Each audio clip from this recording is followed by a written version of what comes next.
40,000 motorcycles were sold. So for now, Harley is basically going to eat the higher tariff cost. The company says it's going to take a hit of $30 million to $45 million for the rest of the year. And if you look at the full year, the impact would be as high as $100 million. That's correspondent Allison Cossack in New York, where Wall Street absorbed the news and pushed the Dow down 328 points. I'm Jan Donson.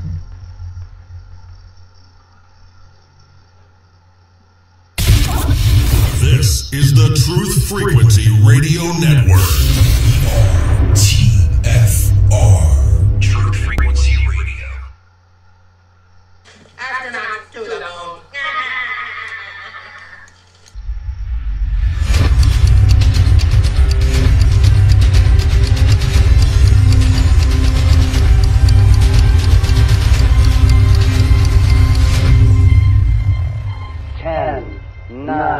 Ignition sequence start. 6, 5, 4, 3, 2. Not to get off track here, but I feel like we're in the Truman Show. We're in a snowboard and just ship it out. Welcome to reality.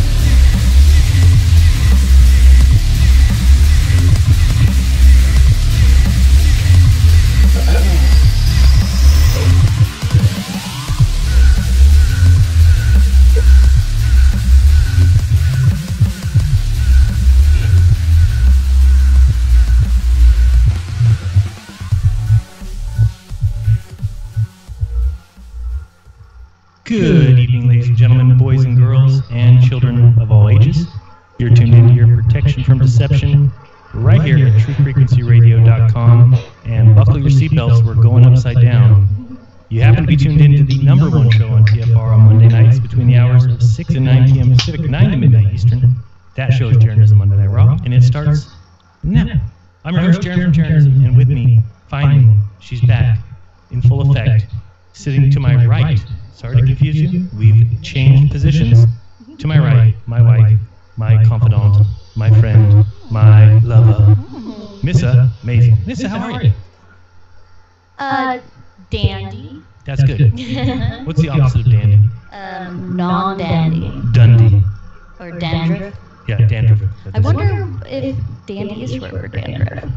I don't know. Because like you're just so happy, you don't care, you don't take a shower, you got lots of dandruff, you're dandy. Yeah, you're dandy. That was like before Head and Shoulders ever came around. Yeah. That must be it. Yeah, that's what I think. Hey, thank you for joining us, everyone, whoever you are, wherever you might be, whether you're in the chat or possibly in the bathtub with candles and maybe a little Bluetooth speaker in the corner. That's impressive of you. Thank you for listening to us no matter where you might be. We do appreciate it. Also, shouts out to the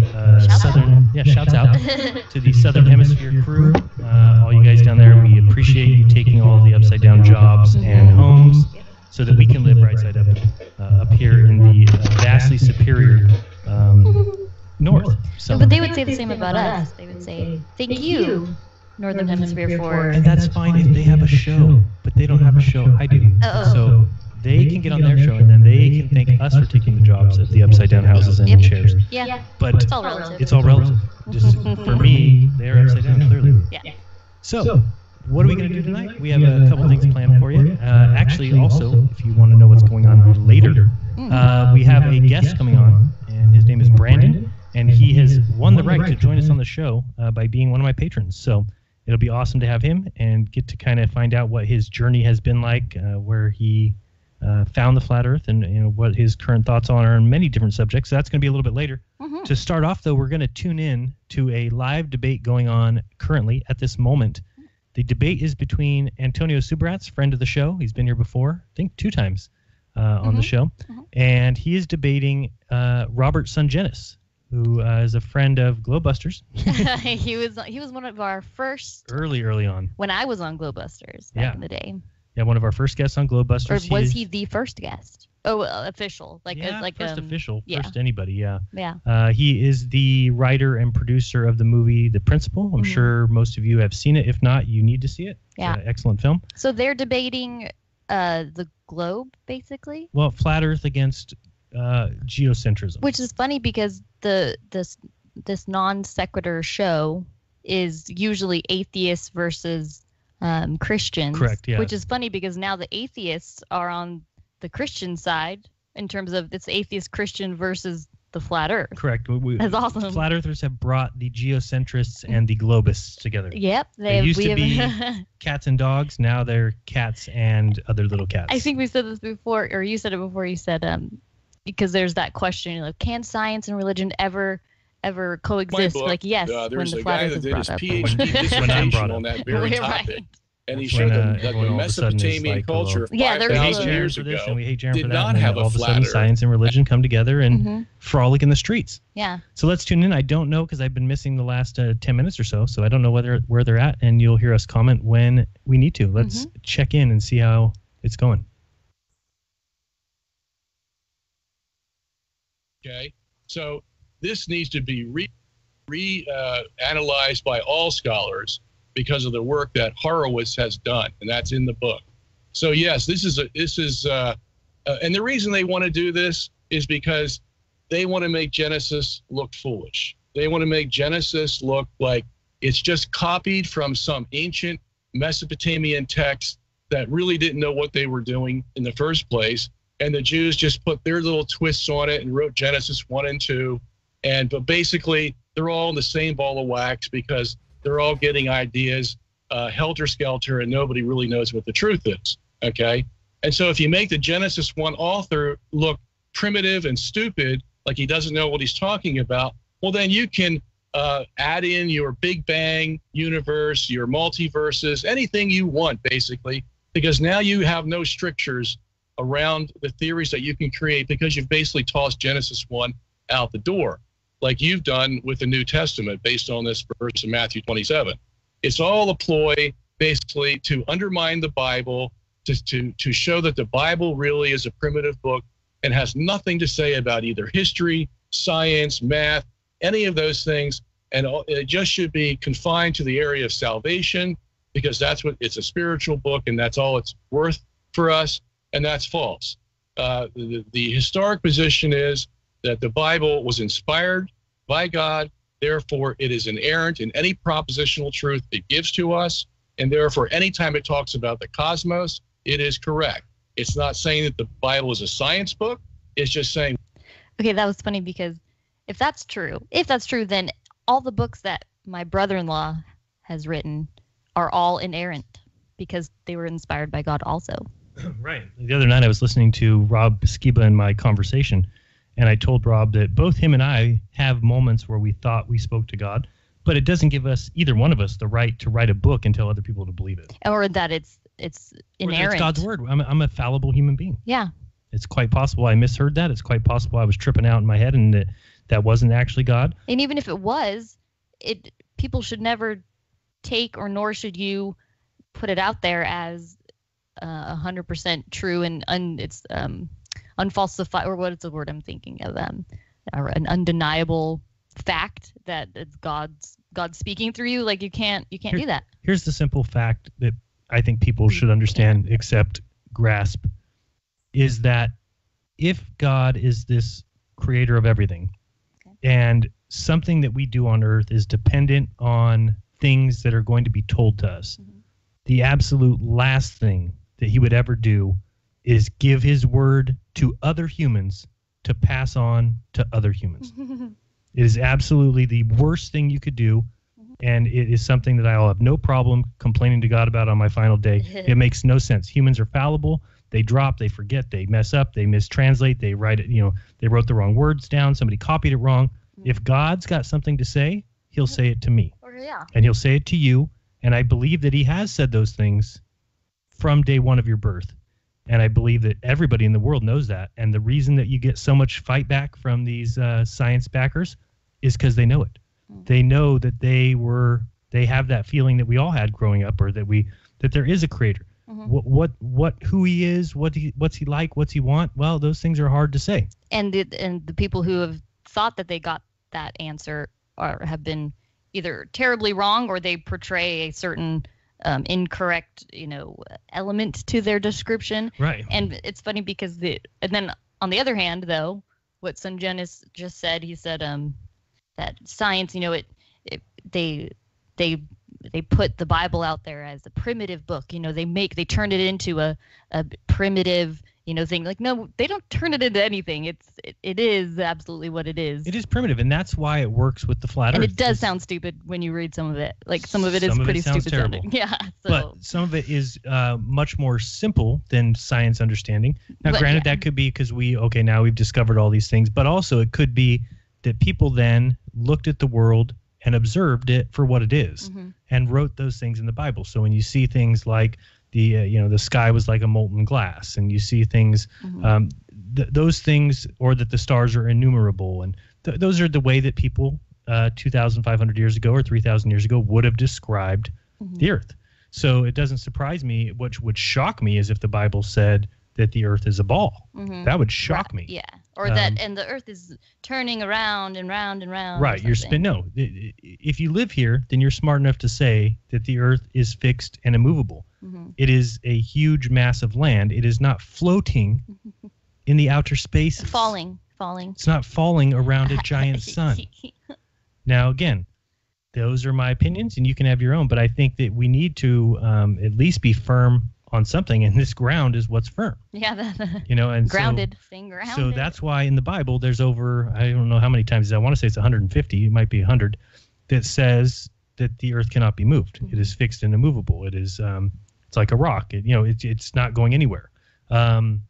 So clearly, and maybe that's why there's such a fight. I don't know, because I guess if they ever did prove what they've said about the Earth spinning and going around the sun, that would completely discredit the Bible as being anywhere near inerrant. Hey, you mean if it was ever proven that? If they could prove that the Earth actually moves, that pretty much tells Christians that the Bible cannot be God's word. And that's where Son Genesis is a rare, almost. He's correct in his geocentric belief. Because he doesn't think the Earth spins, right? No, and so he's got the globe, he's got the Bible, and he's definitely. Here's the thing for me. He has his corners covered, basically. The second that it was ever proven that the Earth is a ball, is the second I become a geocentrist.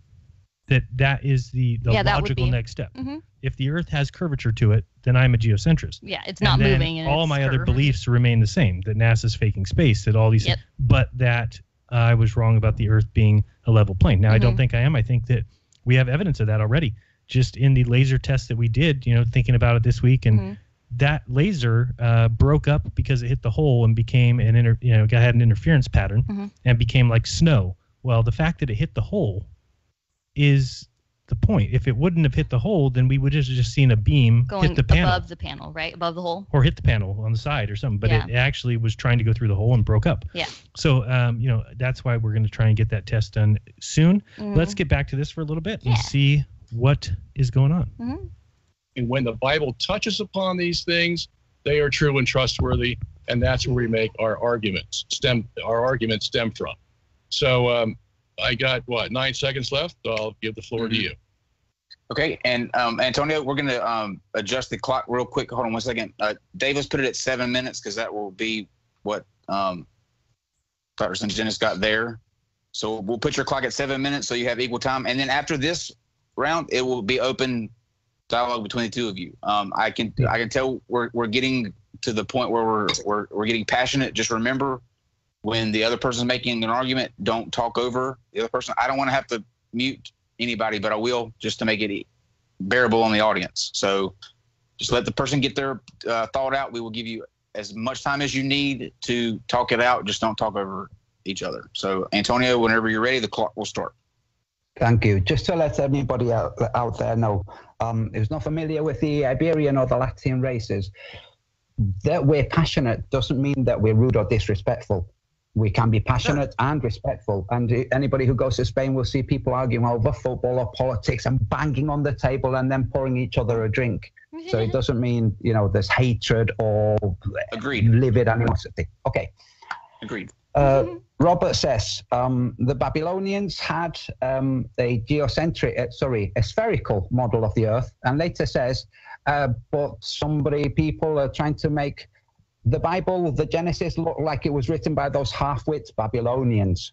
It's like, I thought you said the Babylonians had a spherical Earth. So as far as God getting up confused with far away, because the earth is still, it's up really from Australia, it's up. If it's up from Lapland, is it up from Australia? No. Far away from Lapland would be far away from Australia too. And I doubt God would get those wrong.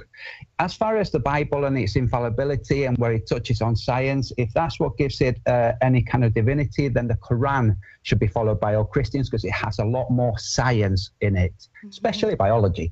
Now, with the whole idea of the heliocentric model and the geomagnetism being there, which it is on the Earth, we have geomagnetism that dictates which way our compasses are going to point, that shifts, that moves.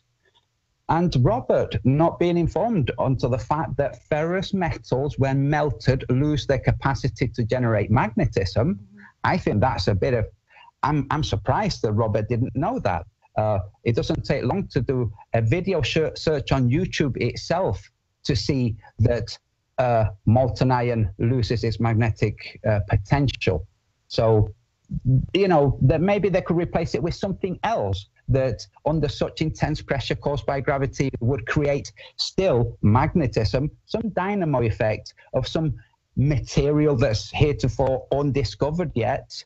Well, that sounds like things are just being made up. The flat earth model is a coherent model. It's a holistic model. Everything depends on everything else. It's not the geomagnetism comes from here and causes this. Now that's that wrapped up. Now let's look at the sun. Now no, the whole thing works like in symbiosis. Now, if you were to take the mind of a divine being and postulate, would this divine being sit and dictate to himself or to the universe a set of foundationalist laws to be followed by the existence he's creating versus conceiving of something being alive or noticing something being alive, including him or herself or itself, and the universe that exists? I would lean more towards the more natural element, because the foundationalist system, which is what we have in science and education and in religion, it comes from religion. Everything started in the beginning. Okay, this idea that that's the foundation, that has been pulled over into the world of science, where the foundation is not in the beginning God spoke. No, in the beginning nothingness sneezed the universe into existence. This is a foundationalist trope.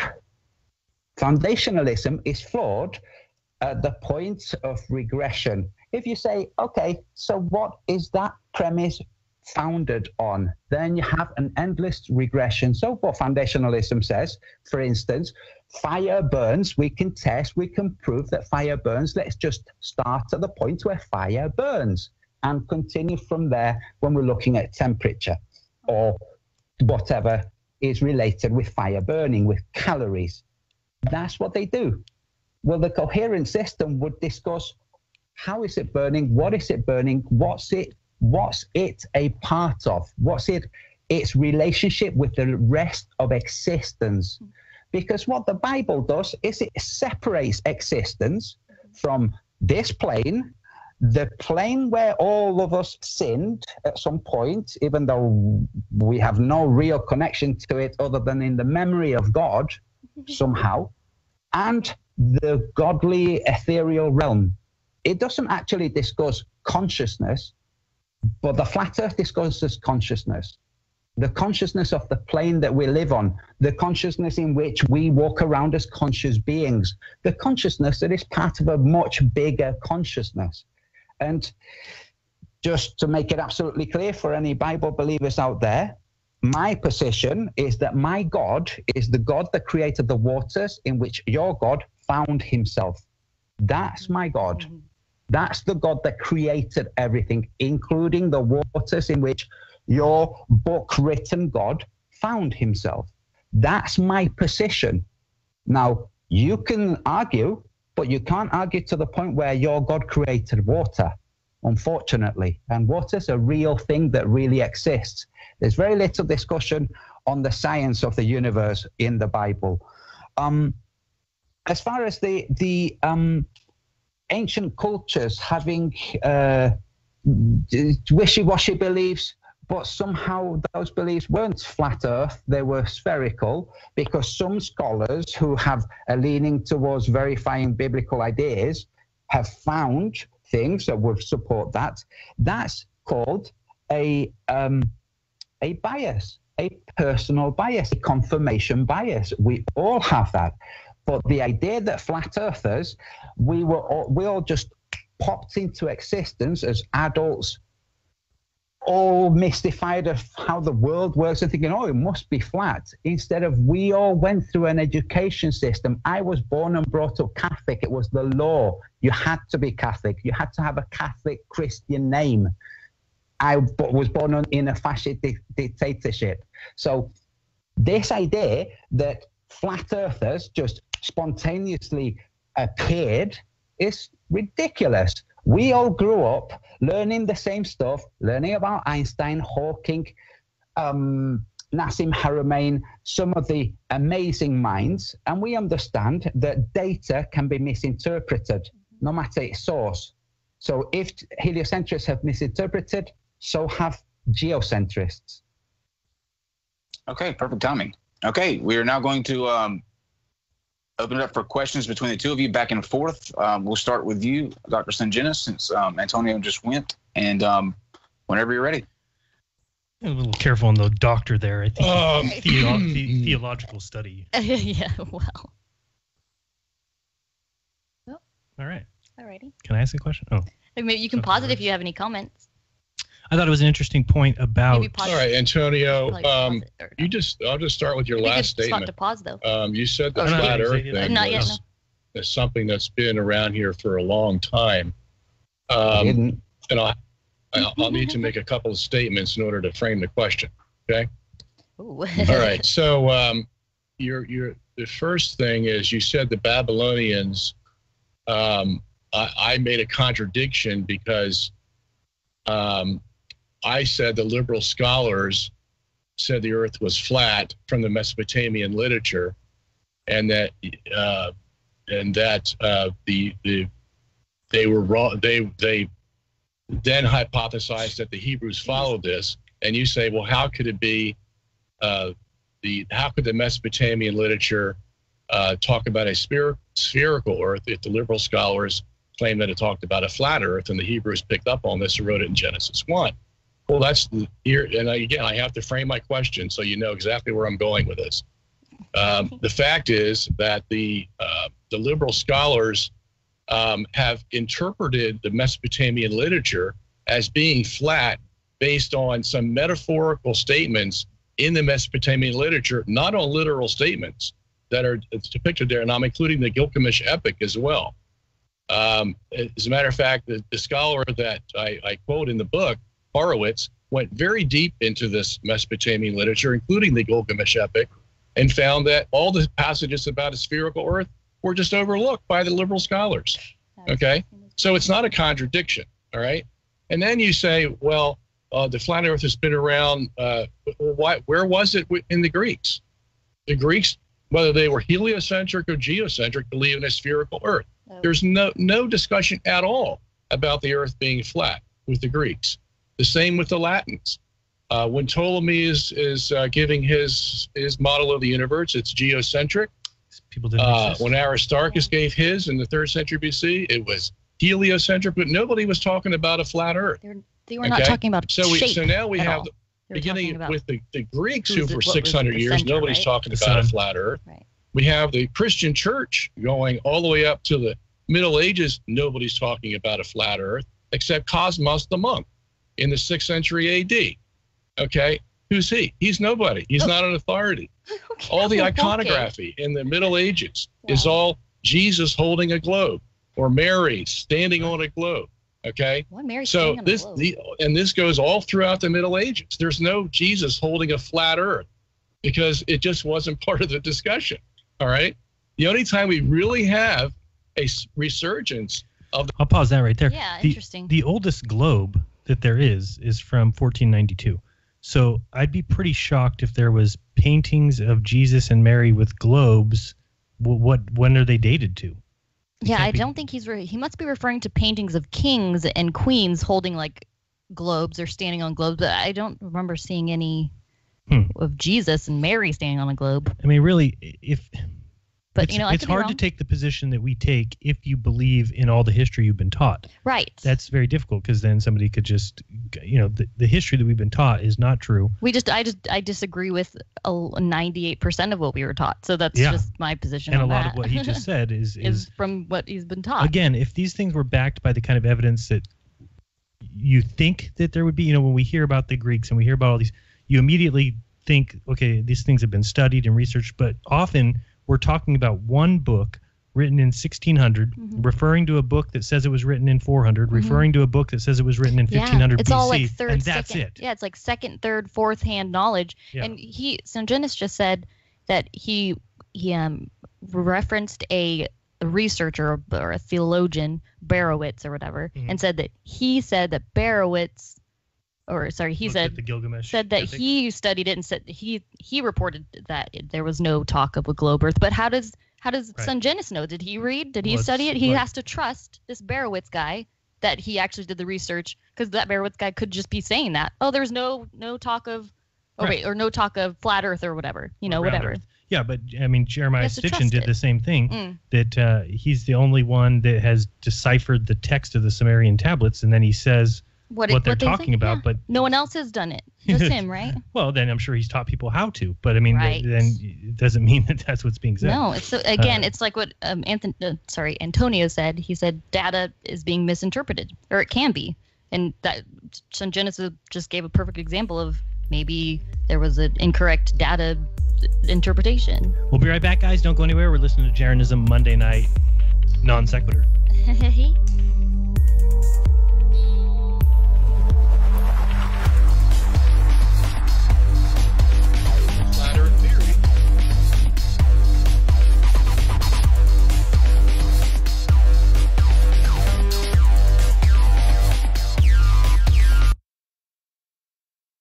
Don't become dependent on the medical system. Get and stay healthy naturally with Extendivite. Metals in the liver cause peroxides to get dumped into the bloodstream. Peroxides do more damage than free radicals to the arteries, and the LDL has no protection from peroxides, causing the LDL to get stuck in the arteries, creating a potential blockage. Extendivite slowly chelates the metals away from the liver so it can dispose of what was meant to be a harmless process, peroxide. Extendivite 7 herbs has a job to strengthen the organs and circulatory highway. Can you afford a heart attack? Extendivite is available in capsule or liquid form for just $69.95 for a 2-month supply.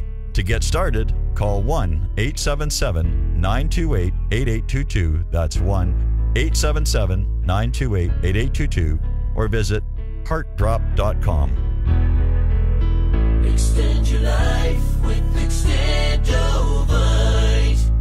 Wouldn't you love to have a really sharp memory? More than ever before, people of all ages are struggling with memory problems and brain fog. Whether your poor memory is age-related or due to the effects of chronic stress, you can now improve your memory while reducing stress with a dietary supplement, Calm and Clever. That's right, you get 2 products rolled into one. Some ingredients in Calm and Clever enhance memory and help retain newly learned information more effectively, while other ingredients in Calm and Clever reduce stress by maintaining healthy levels of the stress hormone cortisol. Calm and Clever was created by scientist Kurt Hendricks, a principal investigator in 2 NIH-funded studies on Alzheimer's disease. To sharpen your mind and feel calm and centered, try Calm and Clever for 2 months. You'll love the way you feel and think. To order Calm and Clever, call 1-800-728-9948 or visit calmandclever.com, 1-800-728-9948 or calmandclever.com.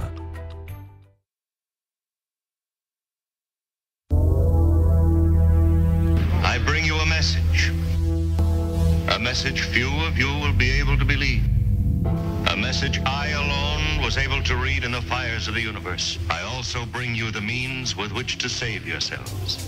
What are you selling, Mr. Snake Oil? Bring your friends here. My name's Jimmy. And every Friday and Saturday night, right here on True Frequency Radio at midnight Pacific, straight out of Santa Cruz, California, I'm cooking up a fresh edition of Into the Microcosm. It's not just a show, ladies and gentlemen. It's an adventure. Every Friday and Saturday night. Your number one alternative to the alternative and the underground. www.tfrlive.com. Good times ahead. See you there.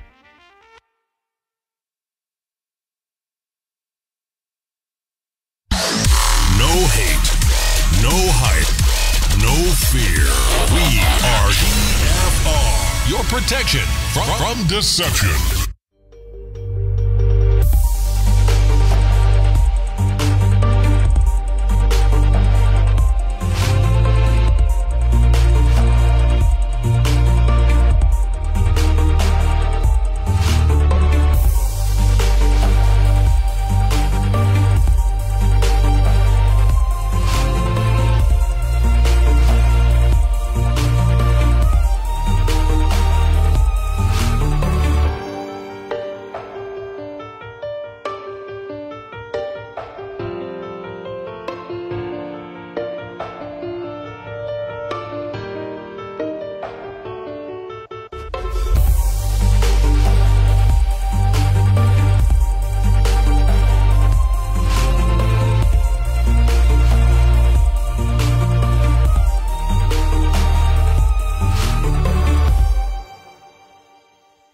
Welcome back. You're listening to Jeranism Monday Night Raw. Thank you for joining us. Before we went to the break, we were listening to the debate. We had some comments, and I've got more because, thinking about what Son Genis just said, let's take ourselves back to 600 BC, the time of Pythagoras, and let's think about what they say was going on at that time. That he believed in a sphere, Earth, okay, which is highly possible, and as I've stated before, John the Morgile has stated many times on Globebusters, that it really does make a lot of sense that if back in those days people saw boats going over the edge, that the logical conclusion they would have come to was that maybe the Earth is a ball, that that's the way you would have had to look at it. There would have been nothing at the time that really could have told you differently until you started having telescopes and just more observations and measurements. But at the beginning, if you're going back that far and believing that we go back that far, then you would have to believe that you would understand that they would see the Earth as a ball. So that takes us all the way to shortly after, AD. We flip over to AD, and then you've got the issue with Ptolemy. And now remember, Ptolemy had come along, and we're talking, I don't know when he lived, I think 70 or something, AD, but he derived his maps, people say, from a globe and developed a system of latitude and longitude and climates. And so you have to really look at it, too, and think, okay, so that means that they already knew where the North Pole and the South Pole of the Earth was, even though it would be 1,750 years until either of those locations were come anywhere close to. That we talk about Aristophanes and his stick experiment, but really he didn't even need to do this stick experiment, because if these guys knew where the equator was, then you would just stand on the equator and you would walk until the North Star dropped 5 degrees, and then you would know that based on that you could multiply that distance by the whatever the number would be. Would it be 45? No, 5. I don't know the math on that. Maybe 70. Whatever. The maths. I think it's 70. So you take that distance and multiply by 70. That would be the circumference of the Earth. In fact, it would be. You could even do it with 1 degree, which would be 69. Right? There's 69 miles per degree. So I think we're giving them way too much credit in believing that they knew. For instance, think about Aristophanes alone. They say that he did this measurement from 500 miles distant. Okay, so yeah, we've heard people, posit about, well, how did they know the distance? Well, really, you have to really think about that. How did they know they were even walking in a straight line? And this is going through hills and sand dunes, and how would they even come close to getting the distance right? I mean, or even communicate to each other. Yeah, I mean, but even if he went and did it a year later, he did 1 year and said, okay, I got the shadow here, I'll go next year to that other location. to get the distances anywhere near correct would just be very, very difficult. Yeah, and knowing how difficult it is to do an experiment based on our experiment's experience. Yeah. There's no way that he just did it once and was like, oh, there you go, there's the curvature of the Earth. No. The whole story falls apart too. Once you look at what Aristophanes said about the sun, he thought that the sun was 1/12 the size of the Earth. So once you know that, then there couldn't have been parallel rays. He would have understood it was a close sun.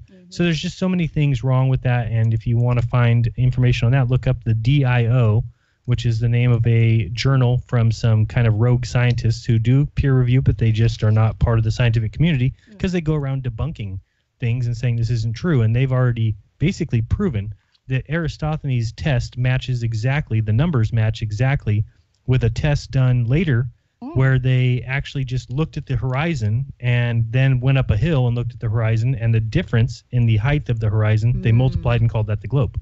Oh, what is this site you just referred to, or is it a group of people or something? Yeah, it's let me get the exact name. If you just look up DIO, and then like Aristophanes.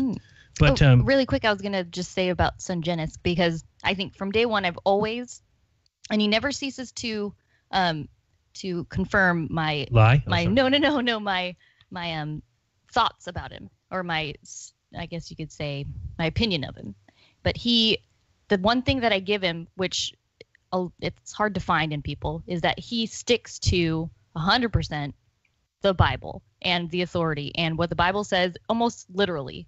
And actually, is that what he does do literally? Not really literally, but he sticks to it. Whatever the Bible says, 100%, he's in it. He'll support it. He backs it. Unless a pope has come along and superseded it. Unless the authority or whatever has stated differently. But he does not stray from it, which is really, really hard to find in the religious realm, because Christians will sway back and forth like crazy. You know, what this verse means and what that, or what they believe. No, maybe I believe this, but not really that. You know, he sticks to it. And I give him that as a kudos big time, because that's hard to find in people. I totally agree. We saw that interview, or heard that interview with him and Matt Slick. Oh my God. One of the better interviews if you ever want to hear something. Matt, not so slick. Yeah, the DIO is the International Journal of Scientific History. And it's quite a few people. It's peer reviewed in the fact that there's these guys that peer review themselves. They're peers. But that's what peer review is. Yeah. And so if you have a problem with that, then you have a problem with all of science, which is guys that have like minds reading each other's papers and granting whatever they feel is grantable. Right.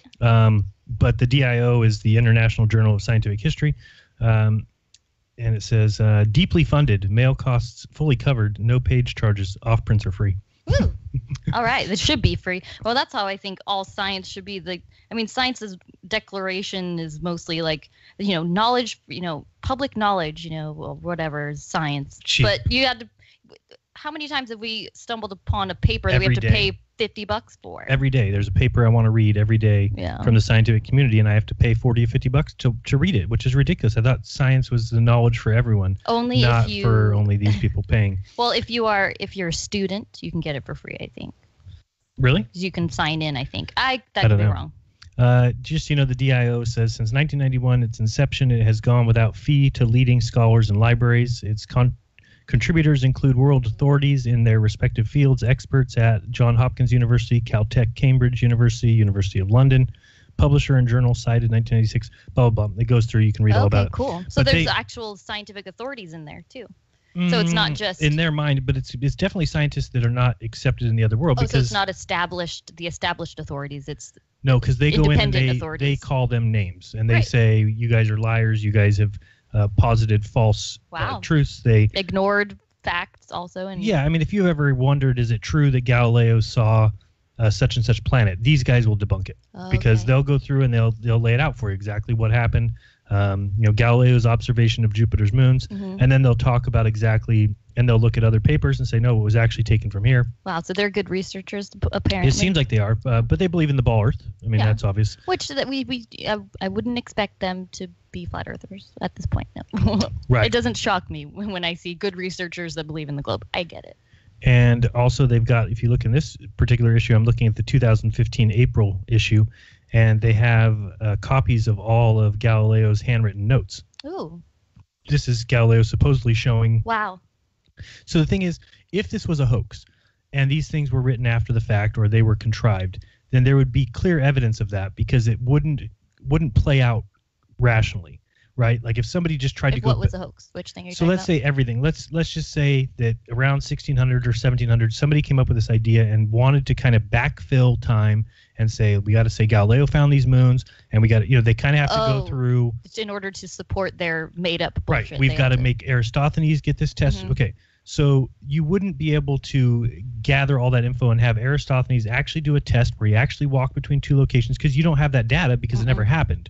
You're making it up. So things like the numbers matching exactly with something else that you fabricated 40 years later with somebody doing a refraction or a test looking at the water. Or something that somebody did physically. Could have been. Then Right. they, knowing that worked, they Steal put that on. put to it the back old on Aristophanes. Yep. Right. Yeah. So the same thing happens with Galileo and his moons. And think of all the lies that we were told. The apple falling on Newton's head. That's been dismissed now. And it's because of people like this that go back and look and say, where did he write that? Where you just made that up. This is not in any of his papers. You can't just say that. You look at Galileo. Remember, we were all told that he went to the Leaning Tower of Pisa and dropped two balls, and they both hit the ground. Now that's admitted that it never happened. That it's just not. It's not even a true story. So that's the mainstream admitted? Yeah, because eventually they have to. Oh. They have to admit. I mean, they can't. If there's no evidence to back it up, it's just like the whole idea of Galileo being jailed. But they have authority to back their stuff up. They don't need evidence, really. No, science needs evidence. But yes, but It's fabricated. there's a lot of evidence. science that we know that doesn't have evidence. So I'm saying they state that they need evidence. I wouldn't ever say that. I wouldn't say science doesn't have I evidence. said a lot of science. I wouldn't say any science has no evidence because science has to have evidence. Now, is the evidence real? Is the evidence fabricated? Oh, okay. Well, then you're talking about Right. Okay. That's what I'm saying. I mean, you can't say they wouldn't have any evidence. They have evidence for everything that they say. a lot of science doesn't have evidence that is actual physical evidence. That's what I meant to say. Right. So in this particular case, they go through and show that it's the way that they describe, or Galileo described where he saw the moons, it just doesn't fit the timeline. It takes more time to observe the moons moving and different angles. But if you look at this drawing that's just on here, he has them leaning this way and then leaning this way, and just all kinds of. So anyway, you have to read the paper. It looks like a scribbles. Yeah, I think it's his notes. So I mean, that's what my notes would If look he like. was even, yeah. Right, but they're also kind of little drawings and little pictures and. But yeah, you'd have to read through. And again, the Aristophanes thing, they basically have debunked that one. They still believe that he was real. They don't say that he wasn't. It didn't exist, but they just say what that they it was do is they fabricated. take the mainstream established situations and then analyze them. Not so much putting their belief whether or not something exists or not. They just establish. I guess reestablish, or they correct something. Yeah, I mean they've the... actually done the most work in what most people would consider is that Ptolemy was not real. That's kind of my position, just based on what they're saying. Now they don't ever say Ptolemy was not real, but the way they describe what happened with the Almagest, it is, and then the way they describe Copernicus, it's almost as if the time period between those two didn't happen. In fact, there's drawings of Copernicus speaking with Ptolemy. Are those legitimate drawings? They are, but again, now somebody might say, well, they're just, it's like if you're making like let's say Antonio becomes the head of the flat earth and somebody draws a picture of Antonio and Copernicus. Well, they didn't live together, but they're kind of showing like an imagery. Right. Yeah. But there's not a lot of that in art in history. People didn't say, now we're putting Homer up against this. It's just something they didn't do. Right. So. They didn't have Shakespeare next to another poet or something. No, they didn't really do any kind of comparisons like that. But it just seems like a lot of this stuff is fabricated by some. And again, I've said it many times that, books in the book printing press came out in 1600s. Yeah. And that seems to be the time where this deception would have had to take place because, like today, if they tried to change all of books, that'd be pretty much impossible because books are out there. They can't just say now. You can change textbooks because those go out in editions every year. But I'm saying, like, if there's a book that says something was the fact in 1990, they're going to have a hard time changing that because somebody might have that book and they're going to be able to bring it out to people and say, look, the book says this and you're saying this. That wouldn't have happened. That's why they have to keep piggybacking off of their even obvious falsities, Right. they have to stick with them because it's already been out there. Right. And sadly, that's science's problem, is that they're afraid so much of ever saying we were completely wrong about this, because they've built up this whole idea of testing. They like to say, "Oh, we were completely wrong about outer space and the blue dwarf sun." They'll never say that. They say that they say things like that a lot, where like they can be completely wrong about like they're made up stars. Like we were completely wrong. We found that this star is actually, a blue star, which like all the bullshit that you can be wrong about because you just make up something else. Right. But the Earth stuff is different. Yeah, because they, the stuff in the space, they can say whatever. Up in the space. Up in the space. But anyway, if you go and look at the, again, you can go to actually I think the site is dioi.org. So, sorry. And that is a great place to go, and it'll tell you about the Hipparchos' fake eclipse that, it's written about. So people say, oh, well, he got this eclipse, but they've gone through the paperwork and backtracked, and the date is wrong. And so what happens is either the skies have changed or that was faked. It was put in there incorrectly by somebody at some point in time.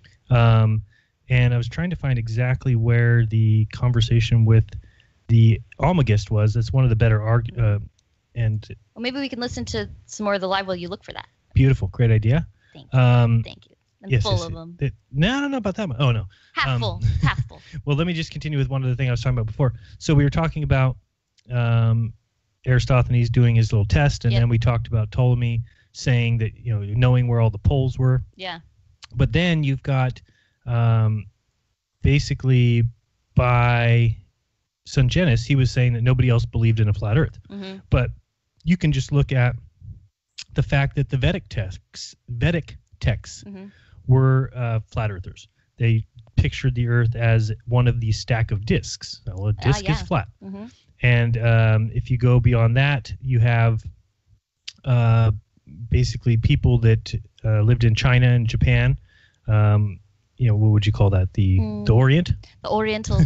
Yeah, I mean, there's... Or even you could call it, you can call it the, what was the old name? The Soviet Union?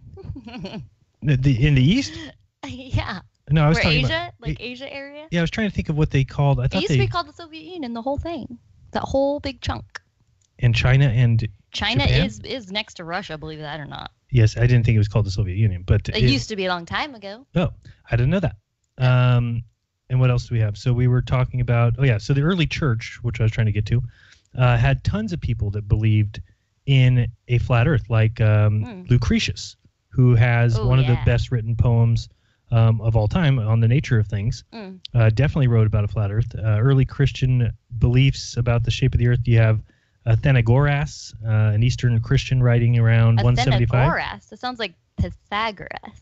Yep, but the Athenagoras was his name. Okay. And he didn't end in a US. Did you notice that? It's AS. AS.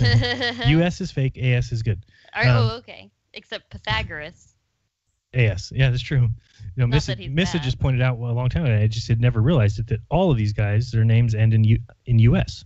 Yeah, like Maximus Jeranism or whatever. Yeah. They sound very like, let's make up a name. Okay, Melissus Yapipus. Like whatever. That wasn't very funny, but it wasn't supposed to be funny. And then they have people that did come around that time, like Lactantius. He's somebody who thought the earth was a sphere. Lactantius. Constantine, writing between 304 and 313, ridiculed the notion of antipodes and the philosophers who fancied that the universe is round like a ball. They also thought that heaven revolved in accordance with motion of the heavenly boats. Oh, wait, what did you say? That's an interesting sentence right there, that the philosophers were talking about the earth being a ball. Mm-hmm. So scientists used to be, they stem from, their roots are philosophers. Right. And they don't like philosophers nowadays. They don't like them. No, because philosophers are thinking. Isn't that hilarious? And that's where they came from, yeah. No, and then you've got, even beyond that, I'm trying to look at these people's names. St. Augustine was a church father who objected to the fable of the inhabited antipodes. Wow. He says here, I got a little quote. He says, but as to the fable that there are antipodes, that is to say, men on the opposite side of the earth, where the sun rises when it sets for us, men who walk with their feet opposite ours, that is on no ground credible. And indeed, it is not affirmed that it has been learned by historical knowledge, but by scientific conjecture, on the ground that the Earth is suspended within the concavity of the sky, and that it has as much room on one side as it does the other. Hence, they say that the part that is beneath must also be inhabited. But they do not remark that although it is supposed or scientifically demonstrated that the world is of round and spherical form, yet it does not follow that the other side of the Earth is bare of water, nor even that it was bare, though it be bare, does it immediately follow that it is peopled. For Scripture, which proves the truth of its historical statements by the accomplishment of its prophecies, gives no false information, and it is too absurd to say that some men might have taken ship and traversed the whole wide ocean and crossed from this side of the world to that. And interesting. So this is a quote from that person? Mm-hmm. Yeah, so he's saying that he was one that believed in the Scriptures and yet said that there's no way that the Bible's wrong, and it doesn't talk about there being people underneath me, so therefore these philosophers are wrong. But Son Genis is saying that the Earth is a globe, and yet he believes in the Bible, so that's interesting. Yeah, well, because again, where in the Bible does it talk about upside down people? It doesn't, but it also doesn't say the Earth is flat. It doesn't. I never said that either. But right. So what I'm saying is it's logically coherent for both of them to take the positions that they're taking, because neither one is going against Scripture. They're both saying now today they have. Got you. It never said that people weren't on the other side of the Earth. So that's the thing about Scripture, is that you can take it wherever you want, really, right? Yeah. As long as it doesn't say there is no people upside down from you, right? Then you can believe that there's people upside down from you. Yeah, if there's no absolute But it's funny because this guy said, I don't believe in that because the Bible doesn't say that they're people. Right. Then he goes and says, but I do believe in that because the Bible doesn't say that there's not. Yeah, exactly. It's the thing. You can use the Bible to say you should have slaves or that the slaves should go free. Yeah, we never said it wasn't a powerful tool. Yeah, exactly. And then you go on and there's just more Christian topography. Everyone, hopefully you've read that book. It is classic because Cosmos Endicopoliotis. Yeah, I can't remember how to say his name. But he's funny because he's like militant. He's like a militant atheist, only he's a militant Christian who laughs at Globers in the year 600 AD. Woo. Or thereabouts. Yeah, that's what they say. And then you also have Severian, who was the bishop in 408 AD, wrote that the earth is flat and the sun does not pass under it at night. Then how can Son Genis say that? How can he say that no one... Yeah, he's lying. Or he's just really ignoring any research, or maybe he hasn't done any research into the flat earth. That's why he just is saying it. It says here that Severian said the earth is flat and the sun does not pass under it at night, but travels through the northern parts as if hidden by a wall. Basil of Caesarea argued that the matter was theologically irrelevant. Then it says here, so now we're getting into the early Middle Ages.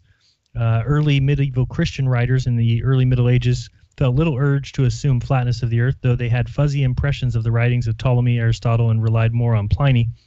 With the end of the Western Roman Empire, they entered the Middle Ages with great difficulties that affected the continent's intellectual production.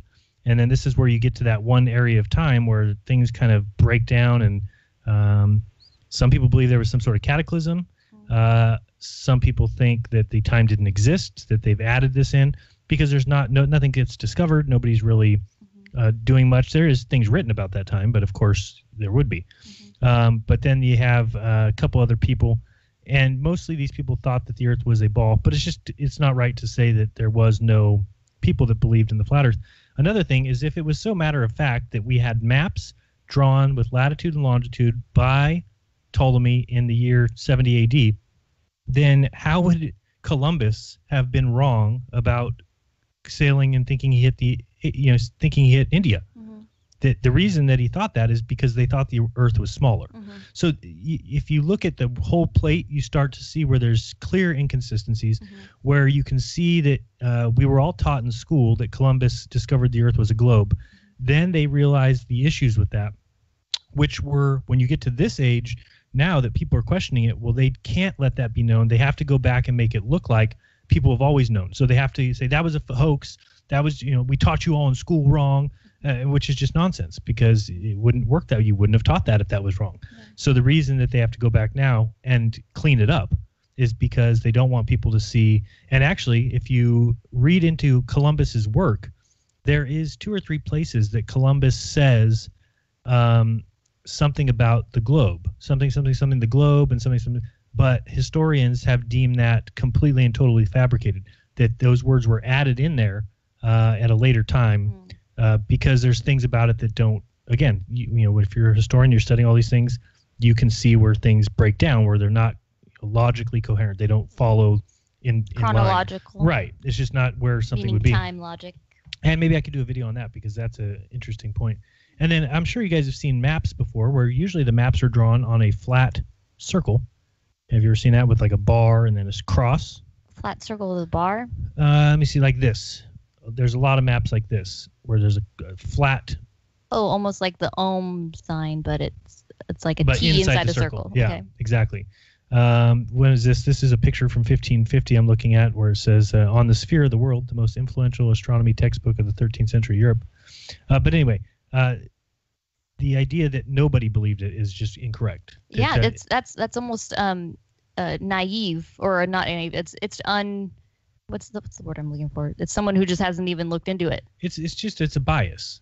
It's very biased, and I'm not used to Jeranism being like that without looking into things. Yeah, it'd be like me saying nobody believed in a sphere Earth in the back in the days. Yeah, that's clearly biased. I'm saying that people believed in both. Yeah. That's not me showing bias. That's just it's not right to say that nobody believed in a flat Earth. Right. Because there's plenty of evidence of it. That's not correct for him to say that. I'd like to hear what they say now.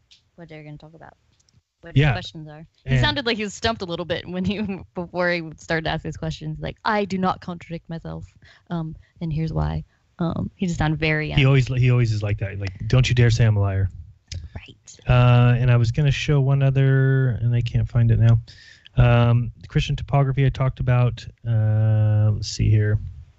Thought there was a. Oh yeah, they talk about people who believe that the Earth floats miraculously on the water beneath the firmament. Which would not be a globe. You can't float on the water if you're a globe. Okay. Doesn't really make sense. See here. So here's Augustine, St. Augustine, who was one of the church fathers, was familiar with the Greek theory of the spherical Earth. Nevertheless, following in the footsteps of his fellow North African Lactantius, he was firmly convinced that the Earth was flat, was one of the two biggest bodies in existence, and that it lay at the bottom of the universe. Apparently, Augustine saw this picture as more useful for scriptural exegesis than the global Earth at the center of an immense universe. So, we'll be right back. Don't go anywhere. We'll get back to the debate. You're listening to Jeranism Monday Night Debate. History.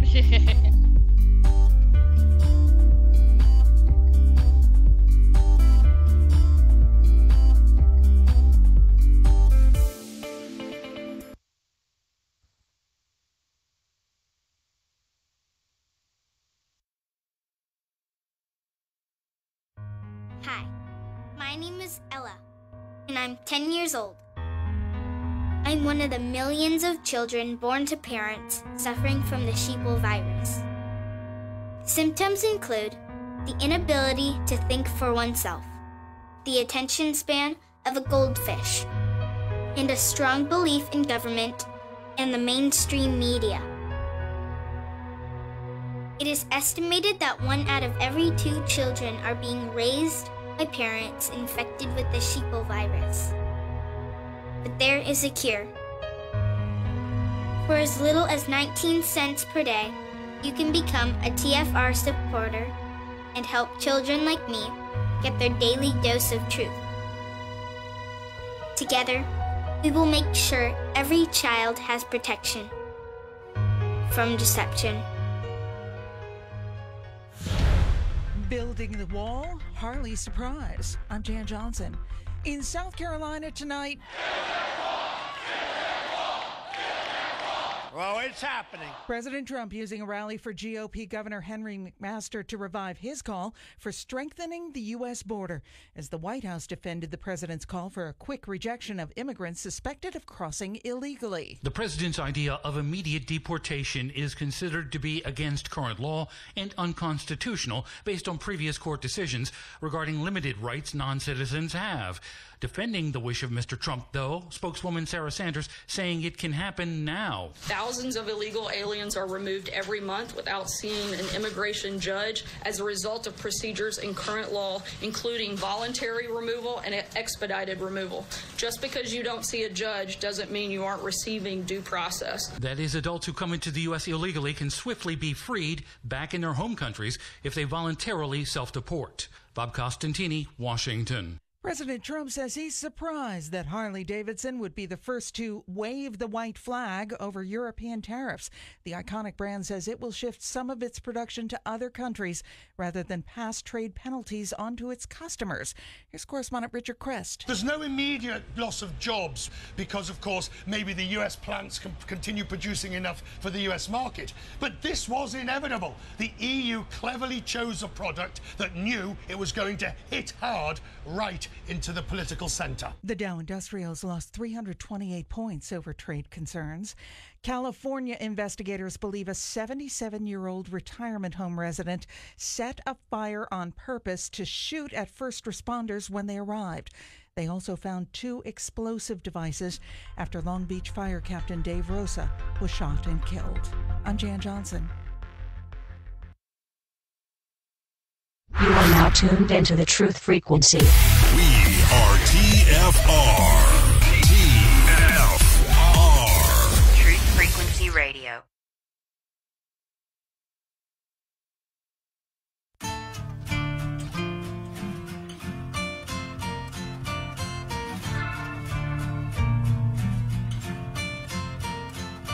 On the weekday, don't be surprised, don't be surprised. Walk like us. They even talk like us. Walk like us. But they are not like us. On the weekday, you can see the signs, you can see the signs. They wear the disguise. Look into the mind's eye. There's nowhere to hide. Don't stick covered lies. Whispers from afar.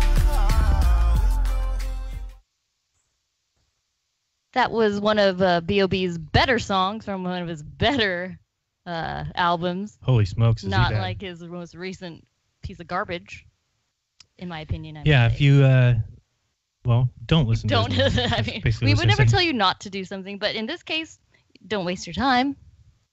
His either his quote unquote clone made his new album, or he's been on something. Or he's doing one too many of the drugs. Of the drugs. So interesting is a paper that I just was looking at real quick that, again, Sungenis acts like nobody believed anything different, and these things are all logically sound. But we have to remember that it was the Jesuits that were going around to all the different areas and bringing this new science into play. So this paper is talking about the 17th and 18th century. So that's only 1600, 1700. You know, we're talking 300 years ago.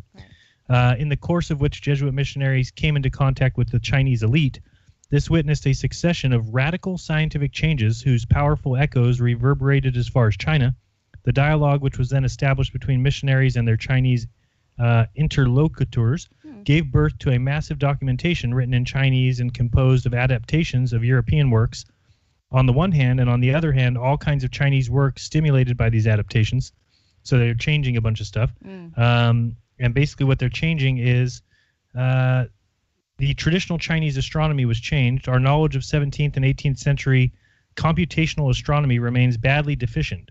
We can nonetheless already say with confidence that the influence of the mathematical techniques of the European astronomy on China was hugely enormous, as Chinese mathematical and astronomical biographies very eloquently attest. 17th and 18th century Chinese astronomers largely used written reckoning, calculating instruments, plane and spherical trigonometry, geometry of the triangle and the circle, and to a lesser extent, infinite series of developments imported from Europe. Talks about space and time were both deemed quantifiable on the basis that they could be measured and the cataloging of celestial positions. So that's basically saying in China and Japan, they didn't even think that space and time were quantifiable. They didn't even. They're like ethereal. They're otherworldly. They're celestial. Interesting. And here comes the Jesuit saying, no, they're physical, and here's how, because we can catalog them and we've measured them. And right, because science has to have everything be physical. Right. So take this information down. Mhm. Number 2, the eclipses of the sun and the moon, ephemerides. I hate that word. Of the sun, the moon, the planets, solstices, equinoxes, and other celestial phenomenon were considered to be mathematically predictable from sophisticated computational techniques, depending at the same time on ready-made computations, tables. So you're talking about ready-made. Already They made, went yeah. there with the tables and said, look it, the tables match, learn this. Right. Sophisticated, I read that, on ready-made tables and on particular algorithmic prescriptions free from the hold of astrology.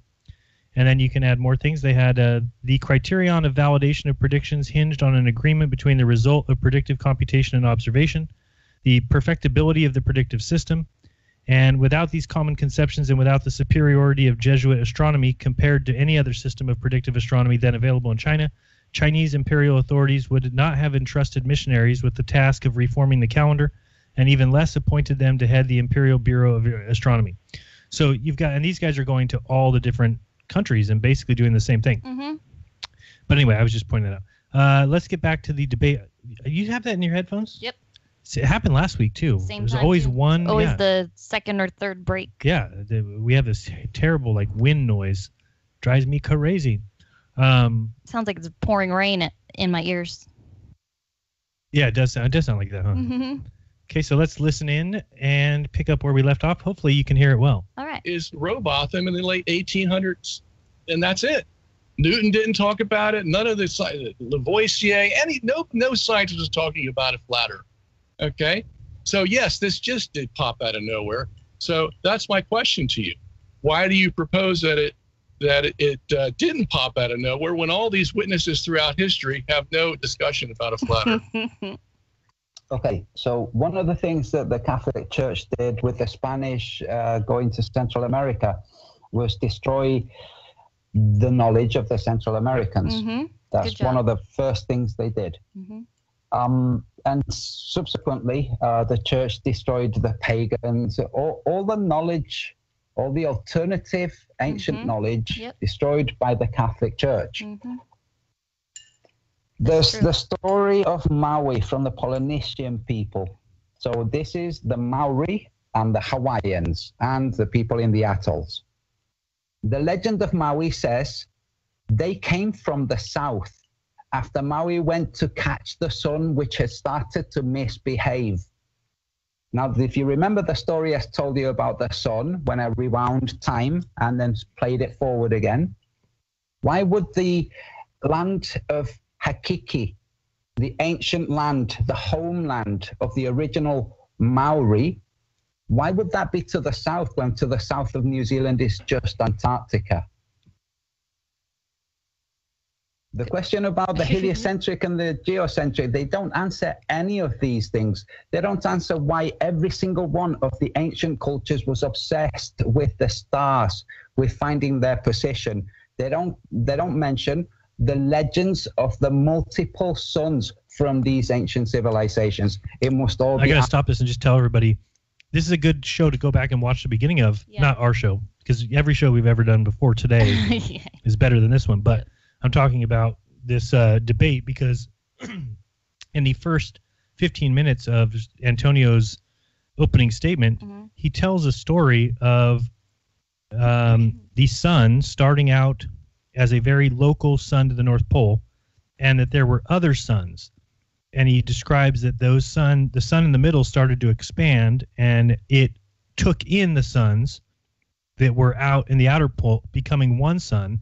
And he's describing all the movement of humans through that time in this story, and then referring to different stories, like you just said here, that the Maui people said that the sun was misbehaving, and so that their people came from the south. But it was interesting when he was telling it, because I kind of looked at it and said, that's interesting. It does. He was talking about the equator being closer before, and then people being moved out. He talked about all the woolly mammoths that only lived as far as where Antarctica would have been, and then they died before things moved out. Talks about the ice ages. Anyway, it's interesting to listen to him. I don't know. I've never heard him tell that story before. Where you got that from? Let's continue. Allegory. No, they were writing about real multiple suns. The sun standing still. All of these things. It's not addressed by the heliocentric or the geocentric. It's just, oh, they must have been aliens. They must have gone away. It's like, really? No, they came here on ships. The legends tell us the people who were not killed continue to tell the stories. The stories say they came here on ships. These stories are thousands of years old. They all talk about a deluge. So the biblical flood, which is obviously also in the Bible, happened everywhere around the world. They all tell the same story. They all tell of the gods who came from the sea. We have this famous Anunnaki. They came from the sky. Elohim from the sky. No, this is just a modern retelling of a story to try to take the main narrative. If you look at all the various different legends, they all talk about giants. They all talk about having come from the south and leaving to the south, including Quetzalcoatl, who coincidentally was the god that caught the sun or helped the sun to escape. So we have the Maori people in New Zealand with their legend of going to catch the sun and make it behave because it has started to behave unpredictably. And we have on the other side of the earth, the South and Central Americans with Quetzalcoatl, who was the hero god because he helped the sun to escape when it was taken by the bad guy. So those guys disappeared. Those guys came here with ready-made civilization and left. And the people that we have here are not their direct descendants. They're the people that were on the outskirts of their ponds already. Just like right now in the extremes of our world, we have the Inuit. Well, back then we had people in the outskirts of their ponds. And those were those people. So when the flood started, let me stop you for just a second, Antonio, because you're there's a lot there to unpack. So let's take it before we get too down the road. Question, sorry, the question was about why do I say it's so old? This is the answer. Nobody even knows how old the temples in Chichen Itza are. They don't know how old they are. They don't know how old Baalbek is. They don't know how any of those things were made. They were obviously made. It's not natural phenomena. They were made by people a long time. Or the Sphinx, they were made by people who left. Those people. It's a pet project of mine. Yeah, it's like, come on. And that was a long time ago. And those people, the idea that they thought that they lived on a sphere is ludicrous because they lived outside on another pond. Hence the legends of the multiple suns and the going to catch the sun to the south. All right, hold on. Hold that right there. Hold that right there. So let's let Dr. St. John try to unpack some of those points, and that way we don't get too far down, and we can keep up. All right. His premise is, and I'm trying to figure out exactly where he's going with this. His premise is, I believe, that somehow these pagan peoples had certain knowledge, and apparently they believe the earth was flat, and that's where the focus should be. Did these pagan peoples believe the earth was flat? We have no way of knowing that, okay? He himself said it was all myth, and they thought two-polar sun or whatever he's talking about, they believe. We don't know because it's not written down, okay? None of these pagan cultures, said we believe in a flat earth, okay? So I don't know where you're getting this from. Just because they were pagan cultures, the Catholics came in to educate them. Okay, all doesn't right. prove anything at all. You're not answering the question. The question was, where do you find evidence in the history that a civilization believed in a flat earth? If you're saying it's old, you can't point to pagan cultures who believed a panorama of dubious ideas and say, well, maybe the flat earth is in there too. You can't do that, okay? So again, the thing is, we have written history from 3000 BC, from the Gilgamesh epic on. Okay, nobody's talking about a flat earth. We have the Greek civilization coming after that. We have the Persian civilization prior to them. Nobody's talking about a flat Earth. Bring up the Everybody's Vedics. talking about. So if there was someone talking about the flat Earth, then what, Sungenis? Let's Just consider for 1 second that maybe someone did. So then what? The question to you is, where is this coming from? Okay, there's nothing written about it in written documents. You can speculate all you want about what pagan people believe. That's not going to prove anything for us. The fact that you talk about a deluge and all these civilizations having stories about a deluge just shows you how the impact that the Bible makes on people. Okay, all right. Apparently there was believe a this or deluge. die. That's an impact. The question is, who is reporting it first? Well, those that survived the deluge are the ones that are reporting it first. Okay, and what the liberal scholars want you to believe is that they made up stories about a deluge and about a family that was saved out of it because they were primitive people that made up stories. And then the Hebrews came along and they did the same thing. They made up stories about a deluge. What they don't want to do is say that the Hebrews wrote about it because their ancestors experienced a deluge, and that this information was then transferred from the Hebrew culture to the Mesopotamian culture because it was a surrounding culture. And that's why you read about deluge stories in every society that we know of. Even as far as China, we have deluge stories. So again, we have the impact of the Bible telling us why all these people believe the same thing. But the big thing you have to answer is, where's the flat Earth coming from? Let me stop right there. You do know that the Epic of Gilgamesh was first, though, before the Bible. That was the first one. But not the tradition of the Bible. What? Okay. What's his name? I can't remember. Wait a his second. name. That's The whole Bible fallacy, Robert. came from a tradition that was passed down to Moses, who wrote then the Bible. Okay? The tradition of the Bible extends back for a millennia and a half before Moses, which is the same time as the Epic of You can't Gilgamesh. just say that either.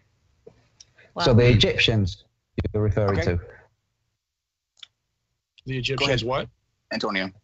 So you're referring to the Egyptians who Moses is reported to have learned the stories from.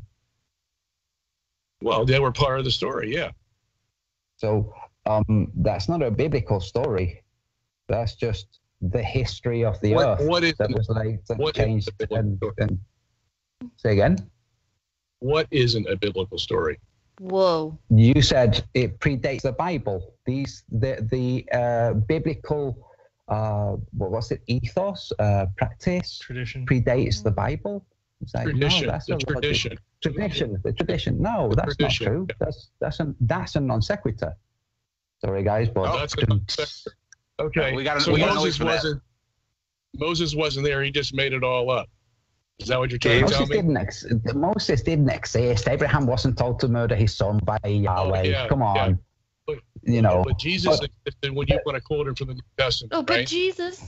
No. But Oh, Jesus yeah. I existed. wanted to address that earlier. No. The son, the Was that a Prince of made-up Persia story or is it existed. true? The Prince of Persia existed. That's the historical character that was causing chaos at the time. No. Did Jesus exist? I've just told. No, I've just then told why you. did you quote him from the New Prince of Testament? Persia. Okay. You gotta let him, guys. You gotta let each other Yeah. finish and answer the question. If you ask him a question, let him answer. Yeah. So what I did earlier was. Did Jesus exist? Better late than never, That's right? what- What I did earlier when I used the example of how Jesus would treat the Vatican, considering how he treated the moneylenders. It's a biblical story. I'm explaining something to you. Yeah, let him get it out, Within the Dr. Bible- Sungenis, and then we'll let you respond. Within the biblical narrative, so within the Catholic narrative, Jesus was a real person that they made into an icon crucified on the cross, which is the reason I left the church. Okay, this is an icon, you're not supposed to make idols. Okay, so within the biblical narrative, you have the character of Jesus being very angry with the money changers in the temple. And the point for me bringing that up was saying, for those who believe that Jesus is a real person, consider how Jesus would treat the Vatican right now, considering how the Vatican has covered for the pedophilia, not, prosecuted or defrocked covered for the pedophilia, excused it and hidden and moved. So all right, hold that was right, the hold that, point for using Antonio. that story. Yeah, I want to say this. I'm going to let him respond to that, but then let's kind of steer it back to the topic of the debate, which is the models, because I feel like we're starting to get a little bit derailed, and I don't want to do that. So I'm going to let you respond, Dr. Sangenis, to what he just said, and then we're going to steer it back over to the flat Earth and geocentric model. Cool? All right. Yes. Antonio, I find it interesting how you're quoting from the Bible, and you say we shouldn't make idols, and yet that's a quote from the Bible, and I don't know any other place that you can find that, and yet then you want to deny the Bible. You want to deny that Moses existed. Who wrote that very how phrase? Else is he going to use something don't make idols to show him that the Bible's wrong? If you that's have the this only sort thing of he's pick and choose Exactly. mentality of what you want to use as your authority in order to support your speculative argument, whatever it may be. Wow. Okay, I mean, come on. So the reason I asked you whether Jesus existed was because if you're going to quote from the Bible and say, what would Jesus do in the case of pedophiles? Well, don't you think it's logical sense to believe that Jesus actually existed in order for you to quote him as an authority for what he would do with pedophiles? Okay, that's one thing. The other thing is, we've already answered this question about the pedophiles, so I don't know why you're sticking with it. The answer was, we have bad, wait a second, we have bad people in the Catholic Church. I, for one, have ranted against them for years, okay? But that's a logical fallacy to say just because we have a few rotten apples, the whole system is corrupt. That's false, okay? And even your logician... Not if the system is protecting them. That's why I said, what would Jesus do to the Vatican, not to the pedophile priests? To the Vatican, I'll tell you what he would condemn. And I know that within the church there have been people who I have think been we can all agree here in this debate. All four of us, or all five of us, including David, we all agree that pedophilia is wrong and that we condemn it. And knowing that and saying that, I think we've hit that point, and let's steer it back to the shape of the Earth. Yeah. Okay. So the question of pedophilia is not going to determine whether the shape of the Earth or geocentrism is completely irrelevant. It's a red herring. Yes. It doesn't really need to be involved in this discussion. Okay. But I can go back to. Sorry. Go ahead. I was going to say I can go back to the original question, which was, where does this historicity of the flat Earth come from? And it was framed like, well, you had these ignorant, stupid people that were educated into accepting a different worldview by the Catholics, and they didn't know what they were doing. It's like, what about the question of where they were in the first place? Where were the Olmecs and the Toltecs? Where were they? Where were the people that built the cigarettes? Where are those guys? Where are the guys who built the pyramids? Because it wasn't the Jews. So where are those guys? Where are they? And what did they believe? Because what they believed, they didn't write on paper. And if they did, it's gone. They wrote in stone. And what those guys believed was destroyed by the Catholic Church. So the Mayan calendar that we all were so familiar with leading up to 2012, that was only discovered because a pillar it was on had been knocked over, and that side of the pillar had been left face down. What other information they knew or had is lost because it was literally destroyed. But the legends, the oral tradition, this is the point. The oral when people rely on writing for history, all it takes to rewrite history is to burn the books. But for oral tradition, you have to kill the people who know the story. And they didn't manage to kill all the Maori. They didn't manage to kill all the Aboriginals. They didn't manage to kill all the Inca back then. They didn't manage. And those people had their legends. And their legends said the people who came here came from the south. The people who came here and built these cities came from the water and left on the water. That's all right. Hold that point. Hold that point. Okay. Dr. Sangenis. You're still begging the question, okay? You're talking about records being destroyed and all this stuff. People come from. What does that have to do with the flat Earth? How are you going to prove to us where does the historicity come from? I just said the oral tradition. Listen to me. You can't assume that these documents were talking about a flat Earth and the Catholic Church came in and destroyed them when you don't have any evidence that the flat Earth was in those documents. And you can't assume that it didn't because you can't see the documents. Right. But to be fair, I can't assume that. To be fair, hold on 1 second, everybody. Hold on 1 second. Let's not get crazy. To be fair, you did ask him about where he got that it goes back. That was his response to that question. Whether it was backed by evidence or not, that's where his viewpoint from where the origination of the flat Earth comes from. Kyle.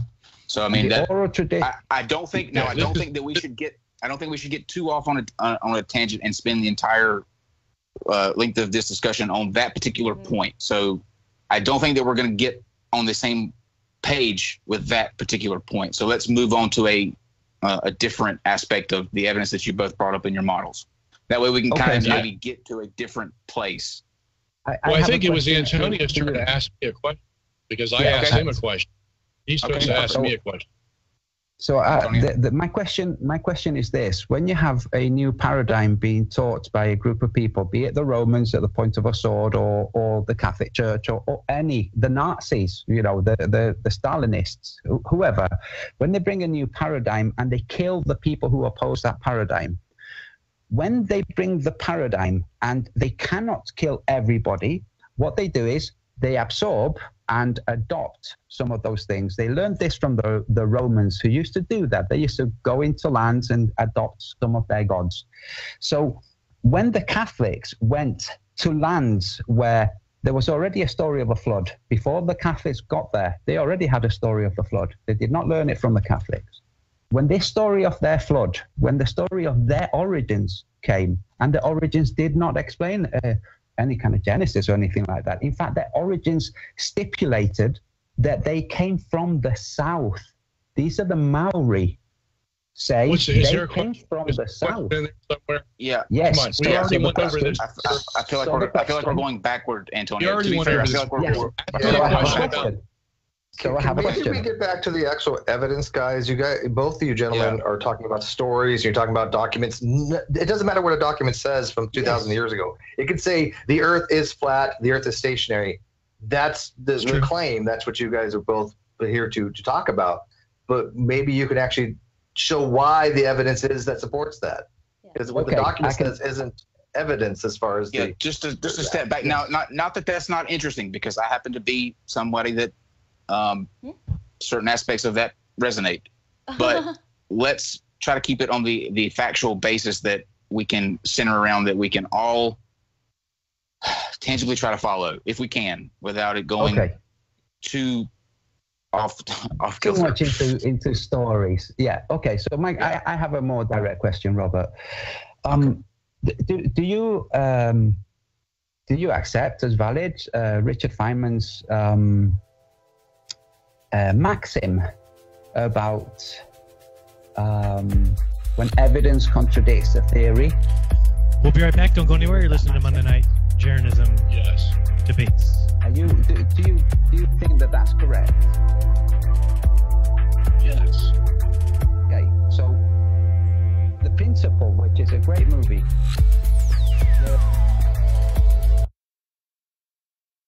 Tell me about the waters of your homeland, Modi. It is well known that the key to escaping the Matrix is purifying your consciousness.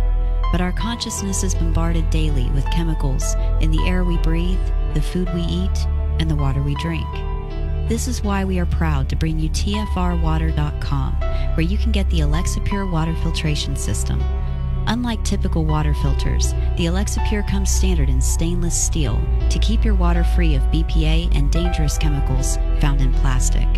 This revolutionary water filtration system removes 99.999% of all contaminants, including fluoride, a dangerous neurotoxin added to drinking water, which was first used in Russian gulags to keep prisoners docile. This is standard without the need for expensive add-ons.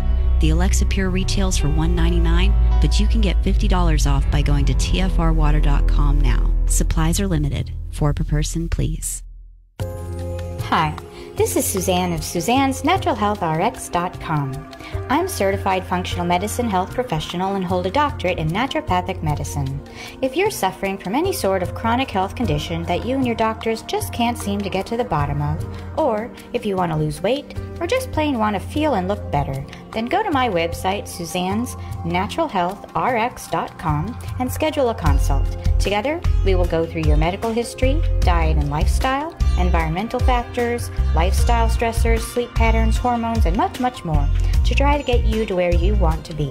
Oh, and be sure to send me a message using the Contact Me button. Let me know you heard about me here on Truth Frequency Radio for 10% off. Where man's food and medicine have failed us, let's give nature a try after all. Her medicine has been around for, well, since the beginning of time. Not a bad track record, wouldn't you say? You want to be informed, so you listen to the news of the day. That's okay. We all do that. But does the connection leave you wondering if we will survive? War? Conflict? Deception. Well, now you have a place to go on your drive home from work. Tune in to Quantum Connections every Tuesday and Thursday from 4 p.m. until 6 p.m. Eastern Time. You'll get the news you won't hear anywhere else. And something else. I'm Lucky. And with my co-host, Star the Oracle, we will share up-to-the-minute events around the world with a hopeful message that will let you get back to your life with love and with hope for peace. Join us, won't you? Click the iHeart app on your phone for the Truth Frequency Radio Network. Find the Quantum Connection with world news for your heart.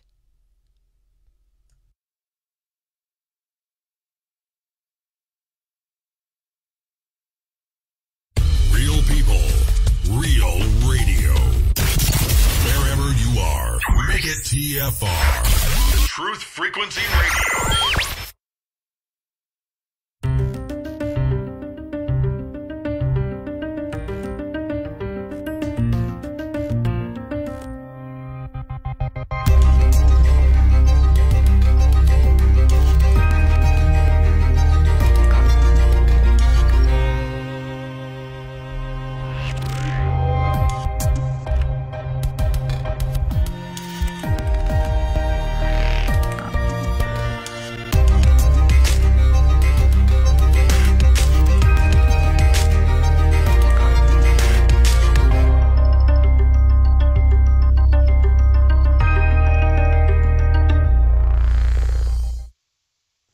Welcome back. There's no rain. It stopped raining. The rain has gone away from our ears. We are back. Let's continue on with the debate. It's getting good, and see if they can get away from telling tales of Gilgamesh. South. These are the Maori. Say they came from the south. Too much into storm. Too much into. Come on, we already went over this. I feel like we're going backwards. We already went over this. I feel like we're center around that we can all tangibly try to follow if we can without it going too off too much into stories. Yeah. Okay. So, Mike, I have a more direct question, Robert. Do you accept as valid Richard Feynman's maxim about when evidence contradicts a theory? Are you familiar with that maxim? Yes. Do you think that that's correct? Yes. Okay. So, The Principle, which is a great movie, the principle behind the principle states, or you can infer to be, data, no matter its source, can be misinterpreted. I mean, that's the foundation, that's the whole point of the principle. It's saying all these incredibly intelligent, well endorsed individuals with access to all kinds of facilities receive data and have misinterpreted it. And we flat earthers say, you geocentrists do the same. So bearing Feynman's maxim, when somebody says molten iron is not magnetic, your position would have to be, well, then we have to look at what could be causing the Earth's geomagnetism. Now, if you ask us flat earthers, this is a new inquiry. We don't have theories that we have to overwrite. We're studying the world, but geocentrists have a theory that they have to overwrite. And that means a revision somewhere in the theories. Now, when those theories not only are based on scientific misinterpretation, but also biblical or religious ideas, it's going to be impossible for them, because you're questioning so much more than just the shape of the Earth. Okay. What's your question? My question is, how do you deal with that? With what? With the fact that Feynman said when you have the evidence contradicting your theory, you have to drop the theory. And that being the fact right now with the theory of geocentrism, which says that the geomagnetic force that drives the compass is caused by molten iron. No, you we have never to said drop that. I never said that. Okay. No, that's what the you theory. proposed. That's a there's a lot geocentric theory. It's based on gravity. About how magnetism is created around the Earth. Okay. There's about a dozen of them. All right. Say again. One of them, there's about a dozen theories how magnetism is created around the Earth. Nobody really knows. Okay. I'll be very honest about that. So, I mean, one guy's evidence could say this, one guy's evidence could say that. But we're not dealing with that issue here. Okay. I mean, as far as explaining where the magnetic fields come from, the flat Earth is going to have a much harder time if you want to get down to brass tacks. We can explain the tides, whilst you can't. Hold on one second, I don't think this is germane to the argument. Okay. I am curious. I am curious though. Why you're saying that the metal in the core cannot be magnetic? Yes. Why is that? Because I can tell you that the magnetic of a ferrous material that's liquefied is paramagnetic. It still has weekly interaction. I never said it wasn't. I never said it wasn't. Antonio's making he was talking about claim, the core. Yeah, he's saying the core can't be magnetic, and I'm asking him why. I never disagreed with that. But it's not only the core that has the iron. It's also in the mantle. Okay? But I'm not making a theory about where the magnetism comes from. I don't know why we got off on this whole subject. Right. We're here talking about whether the Earth is... Okay? We're here to talk about whether the Earth is flat or not. Should I skip forward? Yeah, let's talk about the flat Earth, not magnetism. To the Earth's rotation. Nobody has been able to repeat that experiment, repeating the same results. The experiment has been repeated and it has shown no such drift. So if you look at a gyroscope and you place a lever on it, that lever is going to act as an external force, which is going to make it precess, which is what gyroscopes do when you exert an external force. It had a lever that's going to make it drift. That's what gyroscopes do. If you place a lever on them, that's what his gyroscope did. Either he was a charlatan, he was ignorant, he didn't repeat it, he didn't show it to anybody, there was no witnesses, and that's one of the foundational premises behind the physicists thinking that the Earth is scientifically round. Okay. Nobody has repeated that experiment with the same results. The results have been the opposite. They have shown that the Earth is not moving. It supports your idea, but then it debunks it elsewhere. Okay. You could have the Foucault pendulum on a flat Earth with a rotating universe, and you'd get the same thing. Okay. It doesn't make any difference whether it's spherical or flat. Yes, it does. We're talking about gyroscopes, not the Foucault pendulum. Yeah, the Foucault pendulum should only do. The rotating universe the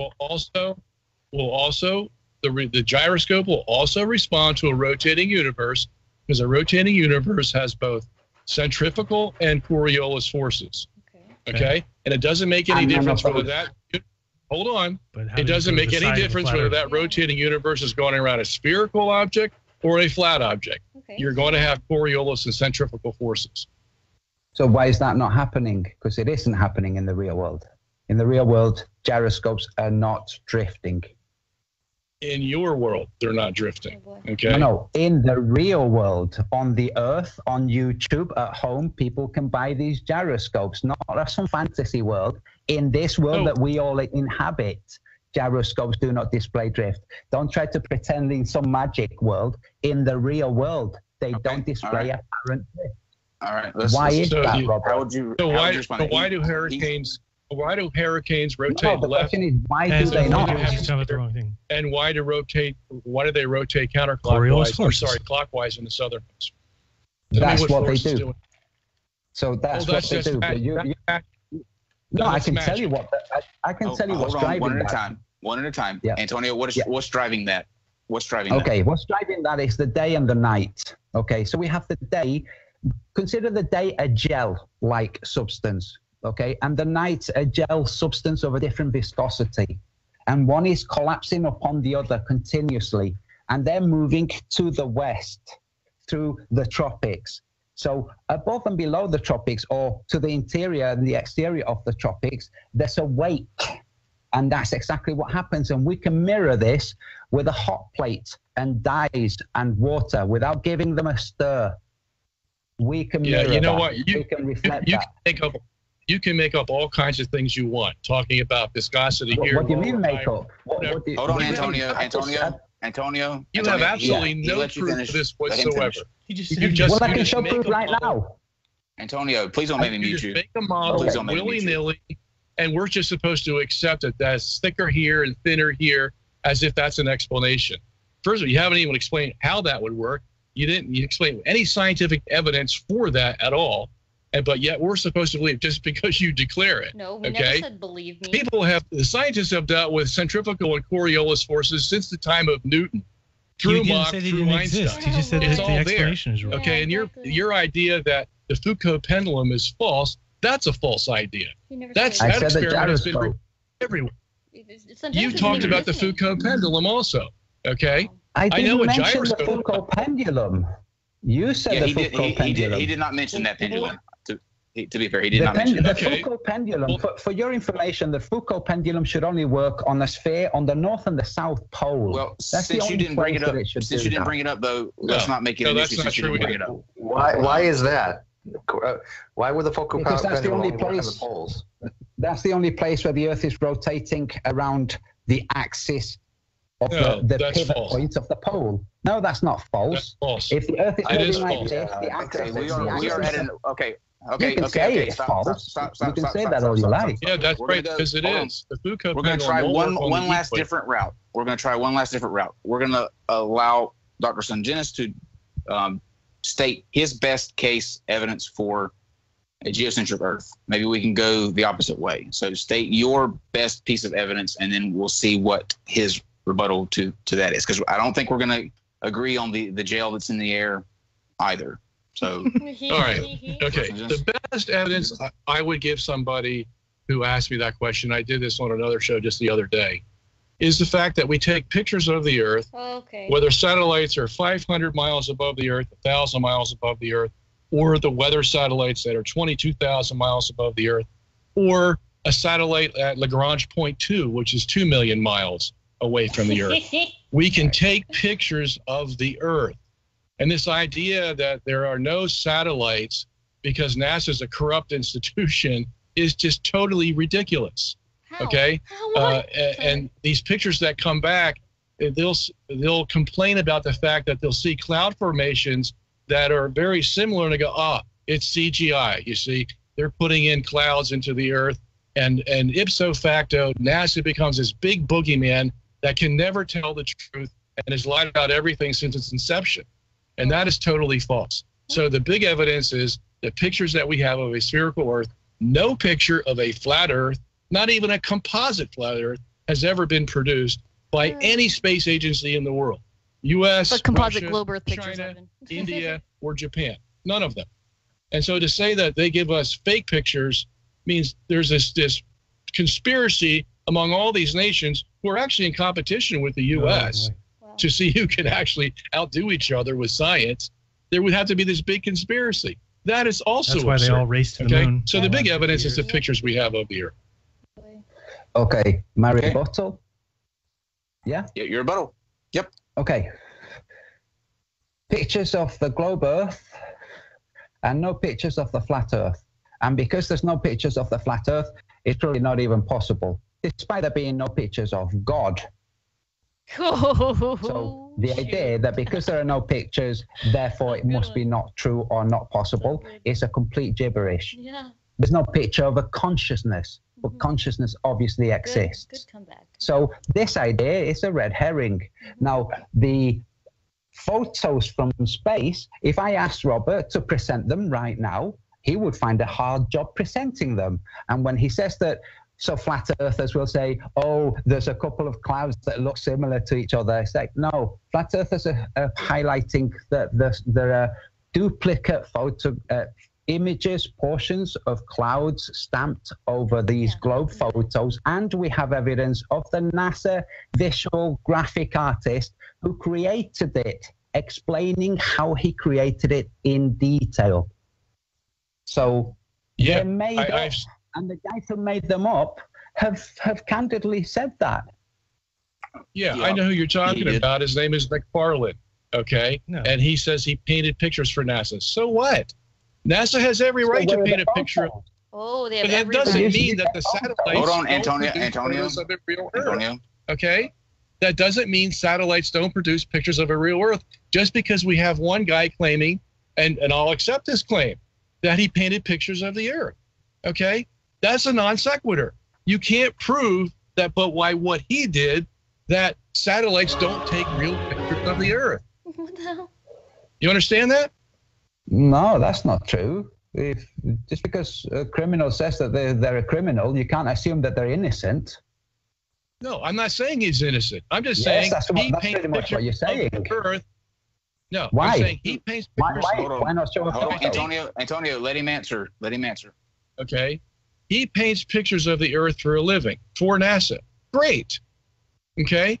That doesn't mean that satellites that take pictures of the Earth are fake. They're not. You cannot join those two to make it real. Yeah, that's Please real, let man. him finish. That's real. Wow. Okay. Okay. Are you finished, Dr. Sungenis? Yes, I'm finished on that. Okay. All right. Now you can go. Then we can't okay. Because we have fake images, there must be real ones. That's a non sequitur. If we had real images, people would not have to create images of the Earth. They would simply show the images from the satellites. Here you go. That's what the Earth looks like. Mm-hmm. Leonardo painted the Mona Lisa, correct? Yes. All right. Was there a real Mona Lisa? No, actually, there The wasn't. Mona Lisa was Leonardo. Whatever. Was there a real woman named Mona Lisa that he saw? I'm telling you, I've seen the Mona Lisa with my own eyes. The Mona Lisa is The answer Leonardo. is yes, Antonio. Antonio, the answer is yes. Okay, so we have a real image, a real person, and then we have someone who makes pictures out of real people. But it doesn't make the real person a fake because he's making pictures of the real person. That's my point. It doesn't mean that the Mona Lisa, because it makes pictures of the real people, doesn't mean the Mona Lisa was real, does it? But that was a bad example from Sungenis. No, it doesn't mean that it's a real lady. That's just an analogy that was missed. Okay, yes, I'm hijacking right, now listen, it. Here's I'm hijacking it. Here's the funny thing about it. NASA has already explained why sometimes they have to put clouds in pictures. Of course they've explained it. They don't just hide in the corner and not say anything. The satellite that's 500 miles above the Earth, and it's there because it wants to get detail of the Earth landscape. Okay, now we're supporting criminals. That means you sacrifice having an FOV that can see the whole Earth. And you couldn't do it at 500 miles anyway. So this satellite goes all the way around the Earth, and it takes multiple pictures. But each picture that it gives us... Has he been on the satellite? Has he flown around the Earth with the satellite? A rectangular slice. It's a peel. And so when you put all these peels together, you're going to have spaces between each peel. That if you're going to make a reasonably enjoyable picture of the Earth, you're going to have to fill in where those peels did not give you a picture of the Earth. Okay. That takes water and it takes clouds. They never tried to hide that up. They never tried to hide that. They always admit that. Yeah. Okay. Yeah, I'm not a rocket scientist or a NASA scientist, but me with my little limited mind, what I would do is I would overlap. That's what I would do. You know how panoramic cameras can overlap? Well, we don't know how the technology works with the telescope. But anyways. No, well, that's exactly what they do. They overlap them, but you can't overlap too much because we're well past. Hold on, we're well past our 90-minute mark, which is good. We're going to go to a couple audience questions to finish out. I think we're just at an impasse with where we go here. Just two completely different. For the first time, I'm glad that the real Earth model was sitting this one out, because there were several times me and Steve wanted to jump in there, but so many questions. We'll let the number 2 and number 3 have their day. I'm sorry, I had to get that in. Let's get some questions from the live feed then. Yeah. And just good talk to you guys. Good talk. Very interesting. Very interesting. Dr. Sungenis, just out of curiosity, did you mean the satellite at Lagrange 1, not Lagrange 2? Because Discover is at Lagrange 1, which is 1 million miles away. I don't think there's actually a satellite. There's the Hubble at L2, but the satellite that you refer to that takes picture of, is there one at L2? Yeah, there's one at Lagrange 2. As a matter of fact, that's where the Wilkinson Yeah, but I mean the one that takes pictures of the Earth, right? The WMAP. But I'm talking about the one that photographs the map. I'm assuming the photographs of the Earth. That you're talking about the image of the Earth. That's Discover at L1, right? Yeah, I think they do have some at Lagrange 1, and I mean they can use any Lagrange point. Oh boy. Is that they're way far away, and they could take a picture Lagrange of the points. The point that there's Lagrange point is. You're in between the gravity of both locations. Okay. Can I ask you all? Can I ask all you guys a question, including Charlie there behind the scenes? Okay. Oh, that's David, not Charlie. Yeah. Whatever. Charlie is Angel. Okay. Yeah, that's my fault. That's my fault. Yeah, you can ask me a question. Yeah, I have a question. Exhausted. I have a I'm mentally exhausted right now. I have a tip question. Go ahead, Antonio. My question is to Robert and you guys. Let's suppose that one day NASA, with its satellites orbiting the Earth, created a picture of the Earth and it was flat. What would you do? Go about my day. Yeah. Honestly, it wouldn't affect. If the Earth was flat, if you're saying there's incontrovertible evidence that the Earth was flat, I think my entire paradigm would shift demonstrably. There's no way no way that I could think, trust, or any of my beliefs, especially the scientific paradigm, if everything I know about science, physics, math is utterly completely wrong. So wait, but is he saying? I don't think he's saying that though, Steve. I think he's just asking you if the shape of the Earth was different. Or are you asking if we found out that they lied? No. If NASA and Roscosmos and the Indian space agencies, if they all got together and they created an image of the Earth that was flat, and they explained, they owned up, they said, look, the sun's veering towards Antarctica. We're going to go through chaos like we have done before. This is the shape of the Earth. I wouldn't care what they said on that, because I can verify that the Earth is not flat on my own. I don't need NASA to tell me that. Yeah. No. But all right. What's your evidence, David? What's your evidence, David?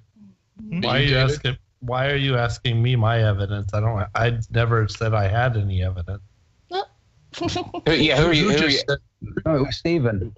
That was Antonio. Yeah, that was Stephen. Oh, yeah. Why prove that the Earth is not flat? Oh, I mean, the mere fact that the sun goes below the horizon and parallel lines don't converge, and that would never happen on a flat Earth. That only happens on a round Earth. I mean, you're triggering him now, Steve. We're trying to get the audience questions. You're triggering Antonio now. Yeah. Antonio, you asked the question. Don't get mad if the answer is not one you like. Don't get triggered, Antonio. Don't get triggered. I'm not at all. I just thought brilliant what you just said about the sun going beyond the horizon. I don't think these will show on the camera. I know. Yeah, we can a little bit. I understand a concept called angular diameter, and when the sun is in recession away from you because of the law of perspective, the angular diameter that object is going to change. We've seen no change of angular diameter from sun up to sun down. Clearly, the sun's position with respect to us is not changing. You triggered him, Steve. And you triggered him. No, that's true. Yes. True. And you're not triggering me. It's not a problem. I'm just kidding, Antonio. I'm just joking, man. All right. We're being lighthearted now. We're being lighthearted. As a matter of fact, there's a guy on the internet whose name is he goes by the moniker 5 Pairs, And what he did was he put filters on his lens, his solar lens, and he showed the pictures of the sun from morning until sunset. And every picture of the sun he took within hours were all the same size sun. Okay. Now he offered to buy that lens and the filter for the flat earthers for free. And nobody took him up on his offer. Okay. Nobody. Red Rhetoric has done the same exact thing, by the way. I was going to say that. Yeah, every 30 minutes he took a photo and he's actually superimposed them, and you can see there's clearly no change of angular diameter. Somebody no change at all. I got a $10 question from the audience. 0132132 has asked, question to both Sungenis and Subaret. How can geocentric orbits work in either of your models of the universe? So he's asking about Who's that person? I think he meant geostationary orbit. We can answer geocentric orbits doesn't make sense. He's asking how does geocentric satellites work? Is he talking about geosynchronous satellites, or is he talking about the Earth as a geocentric object? I think he's talking about. We're getting clarification. I think he meant geosynchronous, but we're getting clarification. Yeah. Do you want to go ahead and 0? We need clarification. It might take up to 20 seconds. Can you read the question again, David? Yeah, go ahead and ask read the question again. Well, the question to both Sungenis and Subaret.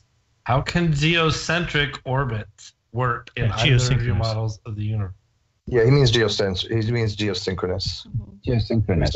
Yeah, because if the Earth is in the center, it doesn't have an orbit. He meant geostationary. He meant geostationary. Yeah, geostationary. Yeah. Okay. So fix over 1 point. You want to go first? You want me to? It's going to be the same answer. Yeah, you go first. It's going to be the same answer for both of us. Not going to be easy for you. I guarantee it. Oh, yours is going to be that they fly the opposite direction. Watch. What we have is a geostationary satellite is a satellite that hovers over one place on the Earth. Okay. In the heliocentric system, what's happening is that satellite at 22,000 miles above the Earth is traveling 7,000 miles per hour against a fixed space. Okay. In the geocentric version, the space is moving 7,000 miles per hour in the opposite direction. So in order to maintain the satellites that direction above the Holy Earth, smokes, where the centrifugal force holds it in place, that satellite now has to move against the space that's going 7,000 miles per hour against it. Oh boy. Okay. So basically, in the heliocentric or geocentric system, there really is no difference. In one system, you have the satellite moving 7,000 miles per hour against fixed space. In the other system, you have space moving 7,000 miles per hour against a fixed satellite. He's right. Okay. Antonio? Mathematically, that's how it would work. He's just using transformations. Yeah. Okay. Earlier when I was describing the sun and talking about viscosities, if you will, just to show a difference, the objection was, you have no evidence of that. There's no evidence of the universe moving at any speed above or around the Earth. But to answer the question of a geostationary orbit or a stationary position... we'll be right back, guys. Don't go anywhere. You're listening to Jeranism Monday Night Raw.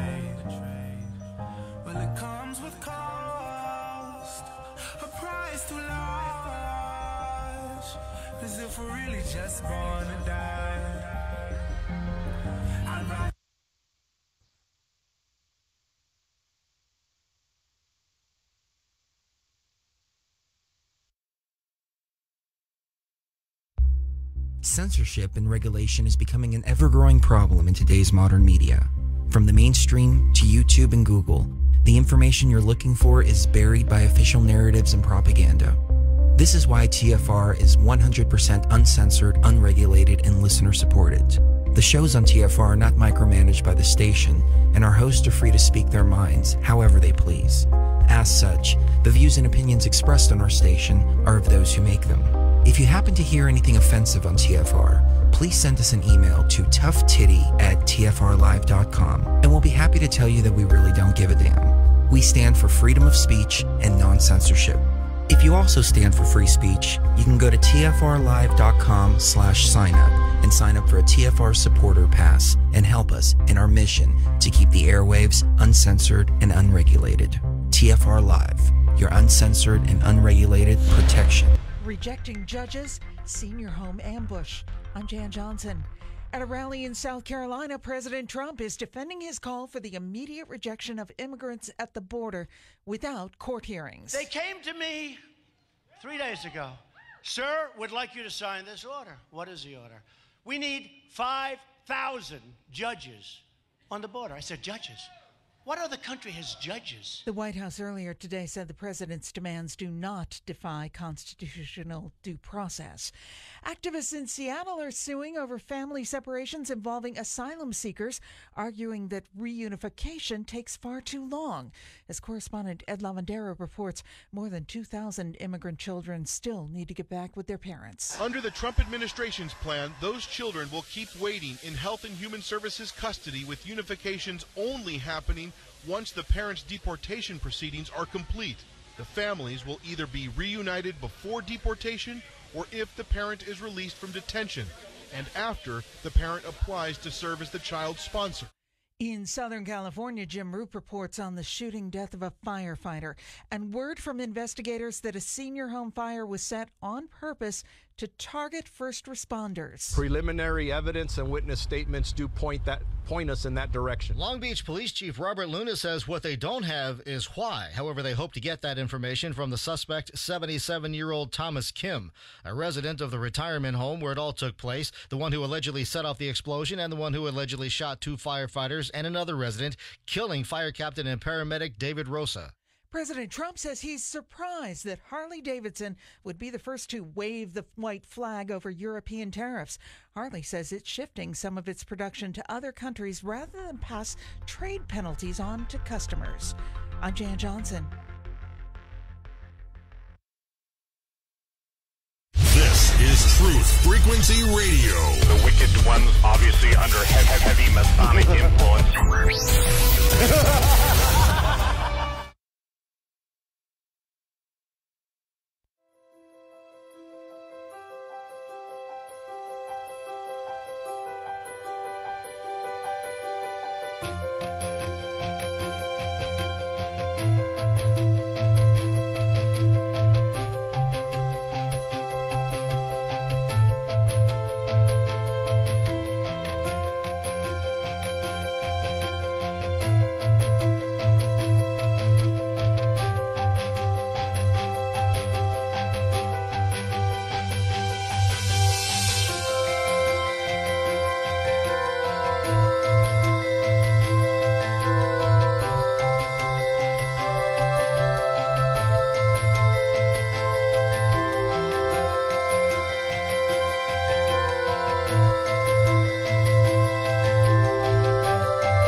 Welcome back. Thank you for joining us yet again. And hopefully you enjoyed the... Oh, not the rain. Oh, it came back. Not the rain. Oh, man, I hate the rain. But we do appreciate it, and hopefully you enjoyed the debate. Yeah. It was a little bit iffy. I thought it was going to be a little bit better, but... Oh, well, they always work out that way. You know, yeah, you never know. Don't put your hopes up on any debate. That's kind of should be my moniker. Yeah. So we will open the phone lines. We actually are going to move because we went too long on the debate, longer than I wanted to, and I wanted to give Brandon a little bit more time. We're going to move that to next week. Oh. So check out the show next week for a conversation with a Flat Earth patron. And but we will open the phone lines. Let me make sure that they're open now. Maybe somebody's even calling in. I don't know. Oh, good. Look at that. We've already got a call, and it's the Bushwhackers. You're on with Jeranism Monday Night Raw? Where are you from? Who's this? Or do I already know? What? Oh, you know, Jeran. See, it's the Bushwhackers. I told you. Yes. What's up? Yes. Hello. Bushwhackers. The Bushwhackers. Missa, it's great that you're feeling better. So Thank you. Yes, it is. happy that you join us. Thank you. Me too. And yep. But so. Hey, do you notice a difference like right now, real quick? I just need to know. Do you hear the rain that we're talking about, or does it not come through? I do not hear it one bit. Not Wonderful. at all. Good. That's good to know. Good to know. We won't mention it anymore. Now that you mention it, there might be a little white noise, but it's not annoying or anything. Okay, it's not like it's. Come over here and put these. you're Come good. over here and put these headphones on and tell me it's not annoying. Just kidding. Go ahead. But yeah, so you challenged me to pick a name, and I didn't want to go with crazy, but you said wrestling and Bushwhackers. Yeah, I like the Bushwhackers. But they look so bad every time they're on screen. They've got that crazy look on their face. Yeah, that's true, and they're licking each other's foreheads. That's probably not the best thing for. Yeah, they're doing their thing. But still, gonna go with it. That's entertaining.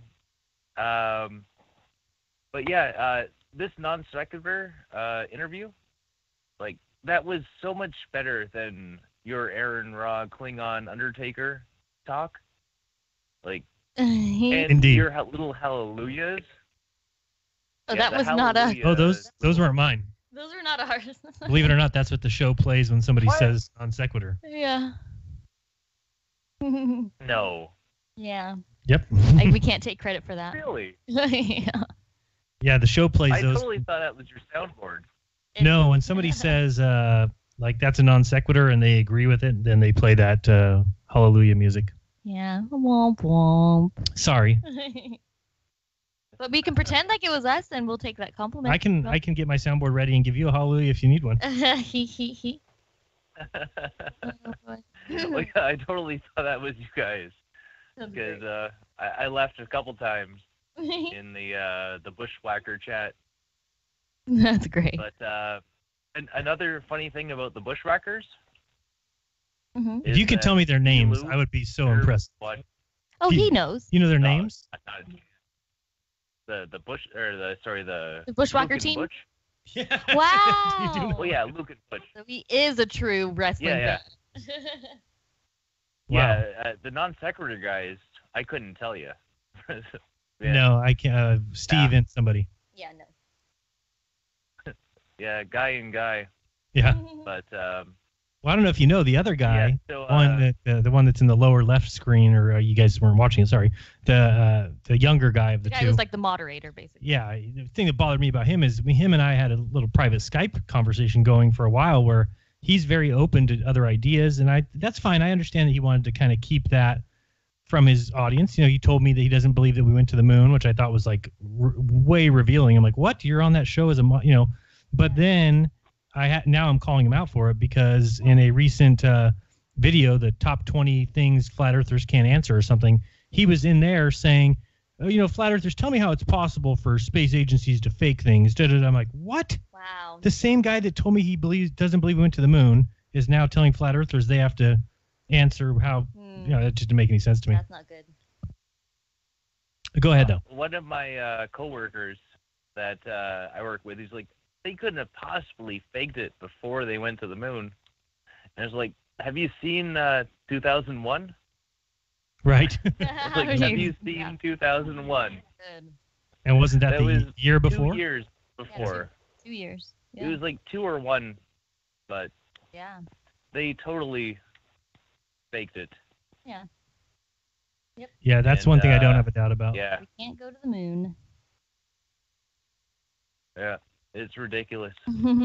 Yeah, if there was a way that we could have I some just sort gotta of bet, say, I would bet that we didn't go. If there was like a god character that could, decide the outcome of the bet, because Oh, okay. I would bet my life on that we didn't go. But how can I make that but bet? the god Because would have to God be needs the to be the one that decider. judges that. Yeah. Okay. I can't decide? No, yeah, you can decide. Okay, cool. All right. Oh wait, maybe you can't. I don't know. I don't want you to make the wrong choice. Oh, oops. Go ahead. one of the other funny things about the Bushwhackers is that you got to have a hashtag now. A pound sign, because it's a pound sign, not a hashtag. It's a pound sign. It is pound. Pound sign, yeah. Because, back to the old days of push button phones. Because I'm almost 40. And sorry, I just had to play that for you. But that was actually me. Set up to go. Yeah. Now I do. Well, it's one of my soundboard is very extensive, so I did know I do have a hallelujah somewhere. But we have lots of things. We can also give you a horn like that. You know, it's just a lot of things that can be. Okay. Okay, go ahead. Okay. I'll mediate this thing here now. But when it comes to the Bushwhackers, Belu, better beware. Oh boy, oh Belu. We're coming to whack that bush in Portugal. Is it Portugal? Brazil? Brazil. They spoke Portuguese. They speak Portuguese, but it's in Brazil. Wherever they were. Yeah. Yeah, the Bushwhackers are coming, and we're going to whack that bush he was hiding in. Good one. Hey, thanks for the call. We appreciate it. Is Abby Yeah, living? absolutely, Jeran. All right, next caller. You're on with Jeranism Monday Night Raw. Who's this, and where are you from? Hey, what's up, man? It's Jake from North Carolina. What's up, Jake? North Carolina. NC. Hey, what's going on? That's right. I got a lot to say about this old debate, man, but I had something interesting happen to me earlier. We had a severe thunderstorm warning here in eastern part of the United States, here in North Carolina. In the summer. Well, when you're watching TV and you're enjoying your show, and the little square pops up in the right-hand corner and it says severe thunderstorm warning. I've actually never seen that in my It was entire a life. long time ago when something. Oh my gosh! Come on, guys. Sorry. Okay, sorry. We live in California. Not where in the North They would Carolina. have to bring up like a little box that says, severe weather warning. There's a cloud. Alexa would tell us or something. Okay. Well, Sorry, go ahead. someone to know if anyone watches TV and Yes, Well, I know it. So I like to know the enemy. Let's put it that way. So I'm looking at it, and the little square pops up, and it shows the radar. And I'm sure you've seen radar. The weatherman shows the radar and the map, and he shows you the clouds coming in, right? Mm-hmm. And they'll be green or red or whatever, severe thunderstorm, whatever. So these things were little squares popping up, showing us the clouds. I mean, real tiny squares like pixels. Right. And then it showed on the radar rhomboids, trapezoids. I mean, perfect. And clouds I have never seen on a radar look like that. Wow. Ever. I took pictures of it. and sent it to my friend. I mean, I've never seen that. So are these things, is the radar picking up something that's in the sky? Now, did the weather come? Yeah, the weather came. I mean, the clouds, the thunder, it shook the house, the lightning. It didn't rain for a very long time. Mm-hmm. It took a long time to rain. And I mean, the storm was right on top of us. Maybe but it was took a long forced. time to rain. It could be a forced thing, and you were seeing like the chemicals that they were trying to force the storm or something. Maybe. That's what I'm saying. Could it be something that the radar was picking up that it hasn't picked up in the past? That's what I'm saying. Yeah, interesting. Because I've never seen on a radar, and I've watched them all my life. I'm over 40, so I've watched them all my life. Never seen rhomboids and trapezoid-shaped clouds and little squares, pixels, Never seen that ever in my life. So Interesting. I just think that's very interesting. It is very interesting. These guys debating, let me just say this. I thought, I say this to everyone. I say it to a Jehovah's Witness came to my house. I said, look, you can get a little bit of truth from anyone. Right. But you get a whole lot of bullshit with it. Okay? Yeah, that's right. You gotta learn to dig through it. Excuse my language. So you guys know we have to do our own research. We're quoting all these guys that wrote all these books. We know that the conquerors and leaders who write the books, we know all these people act like children. Our leaders today, everywhere, they all act like children, drunk little children. But to the guy who was debating the guy with the Bible, both of them, I think, made terrible points. They did, actually. Some of them it was just so terrible. Mm-hmm. One of the points that the guy argued against the Bible, let me just say this. Mm-hmm. I've read the Bible all my life, okay?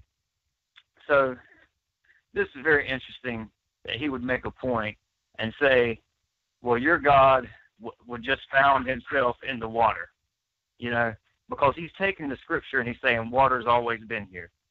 Well, let me clue this guy in on something if he ever listens to your show. That book says, in the beginning. That's the beginning for you and me and mankind and this earth. It's not the beginning for everything that was here. Right. So you don't know what was here or what wasn't. That's just speculation. I totally agree. It's ridiculous to make comments like that when you have no idea. And as far as people saying, well, who made God? Who made God? Where did he come from? Look, our little minuscule minds, all we've ever seen is things born and things die. That's all we've ever seen. We don't have the capacity to know what forever is. But there is a forever and an eternity, isn't there? Has to Hello? I do think. Come on, guys. So, I think those that arguments were just ridiculous, man. I wouldn't make an argument like that or say, that's the same thing as science did when they say, oh, well, you said the sun came before the earth, and actually the earth came before the sun. It's like, or you said the earth, the way that they just turn the words, and that's why I struggle with the Bible as proof of anything. Quoting all these ridiculous guys, man, just quoting them all. Just tell them the same old thing over and over. Look, what I just told you, you can observe. You can probably go on your computer and look it up. If you want to look up Fox News 26.1 in Wilmington, North Carolina, and put a time in there, and you'll see the little pixels, you'll see the little squares, the rhomboids and trapezoids. These are things we can observe.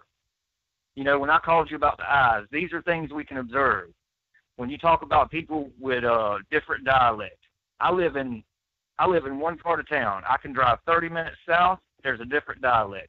I can drive 30 minutes north, there's a different dialect. You know why that is? It's because people show so much cattle mentality when they follow other men, and they want to take on their voice and their way of speaking. So when you go to a town and everyone speaks with the same dialect, that's because they're easily influenced by one family or two families. People need to speak of their own mind. Yeah, I totally agree. Appreciate the call. We got more callers lined up, but I think he's so right that we do need to speak, and that's what we're doing that's different than everybody else, is just saying it, and if it's wrong, so be it. We'll correct it. But that's the way you learn. That's the way that you discover. That's the way that you, if you just go through life, and that's the whole problem with the world, is that everyone just took what everybody else said and said that must be fact. Well, but I because think we were manipulated into that whole mind way. I'm saying even today, that's a result of the manipulation as children. We're taught a certain way to think, and people today are the result. I'm just even saying, like he just said, he had a problem with the way that Antonio used the Bible again, and then the fact is that the caller was using the Bible, which is written years ago, and again is repeating other people's words that can't be proven for yourself. We need to use our own words. We don't know what came first, whether God made the sun first or the earth first or the waters were here or they weren't here. Doesn't matter. It doesn't matter. It just doesn't matter. But what's funny, I do agree with him in terms of both Sungenis and Antonio were doing a pretty bang up job supporting their models. They were kind of just going after each other rather than bringing up what they thought. That's an improper saying. You said they did a bang up job. Bang up job usually means like really good. Well, they did a really bad job. They did a bang down job. Which is funny. Bang up means you banged up I just banged up my car. Yeah, it's another one of those weird sayings. It doesn't make sense. Well, I'm going to start using it the other way. Let's go with bang down. No, bang up. Oh. The people just have to use their heads and think about it a little more. But anyways, so if I was Antonio, I would have been like, because Sungenis asked him, what is your evidence? Or please tell me your evidence for the flat earth. Then why not bring up your observations about the, perspective and about the earth isn't spinning and the curvature is really difficult to measure. You can only do maths with it or whatever. Like, bring up things like that, not his little like Maori And you're right, because the best part of the debate respect to was you though, when, Antonio. Respect. Yeah, much. But the best part of the debate was when he was talking about the gyroscope. Yeah. That's when which is right. And Sungenis wasn't listening. He doesn't. I don't think he understands the difference between a Foucault pendulum and a gyroscope. And this is kind of everybody's blinders. You know, it's understandable. It's just kind of funny. You'd think someone as big as Sungenis, he would have at least. Well, the thing is, and somebody asked yesterday during Globebusters, like, well, do you think that there's a chance that Sungenis just realizes the Earth is flat? And I said never, because he's already made a movie telling people that the Earth is a ball and sits in the middle of space. So he can't now say, oh, now it's flat, because people would say, we're not listening to you. You said it was a ball in the middle of space. Right. So it kind of really. He's sort of made his bet already with his opinion. Yeah, exactly. And so that's why, as much as I try and tell people that not to believe me, and I say that, do I believe that the Earth is a level, flat plane? Yes, I do. Mm-hmm. Does that mean it's a fact? No, I don't. No. I don't say that, because I want to have my out, that when I finally have the test that shows it one way or the other, then I want to be able to walk away and say, now I know, and move forward with the new truth, whatever it may be. I think that, having an out is probably not what you really meant to say, because it sounds like you're just trying to be safe. But if anything, it's you want to be able to be open to change and not settle in one way of thinking. Because an out just sounds like you're like trying to. Well, if Sungenis would have left an out, then he'd be open for the flat Earth. I do agree with you what you're saying. I just Einstein would have been left an out. Yeah, I got you. So I do mean that. I mean that. I don't want to ever be so sold on something that I don't leave myself a way out. I got you. I totally agree with you. You're right. I probably said it wrong. I mean mentally. Yeah. Like if you adopt something like Rob Skiba has Christianity, you have not left yourself an out. Rob Skiba cannot see the world. He cannot eventually not through the eyes of being a Christian. And he's actually said those exact words to me, that he can't. He wouldn't know how to function in a world that is not with God, and Jesus died for our sins. Mm-hmm. So that's what I think that we both did early in our lives, which was got into a predicament where we didn't have an out. Yeah. Luckily, we found each other. Luckily, we lost our jobs. Luckily, all that stuff happened because it eventually gave us an out. Yep. And we took it and ran with it. Yeah. And so I think that's why I think that, and I don't want to say our opinion is important or anything like that, but I think it's important to us anyways. Yeah, well, I think that it really helps me to not make the same mistakes again. Absolutely. And so now, and we hope other people won't make the same rather than saying, well, I see that the Earth looks flat and other people agree with me, so now I'm just going to go out and scream and yell at that it's flat, and there's no chance it's not. No, I have still not seen a test one way or the other that proves by measurable quantity that the Earth is a plane or that the Earth curves like a ball.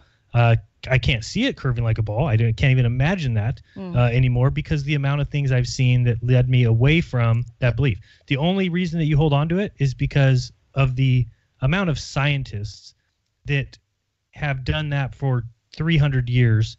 To think that none of them would have just stepped out and said, I'm not letting this stuff go on. None of the mainstream. Right. You're right. We know that tons of people spoke out. Right. And they would just get shoved away and they would get pushed down. Yeah. But I'm just saying that that's the only thing that there's left for me is that because every one of their explanations for why we live on a ball is never because the ground curves. Their explanations are, well, because the stars do this, and because the sun stays the same size, and because boats go over the curve, even though we know that what we see, we do not observe out there. We observe things in our eye. In our 2D perspective. Just like we hear things in our ear, and just like we smell things in our nose. But yes, so you have to use all of your senses to bring in to translate what you're seeing. You have to think about the another perspective from the side. Right. Are you going to be seeing this curve that you're kind of seeing from your 2D point of view or whatever?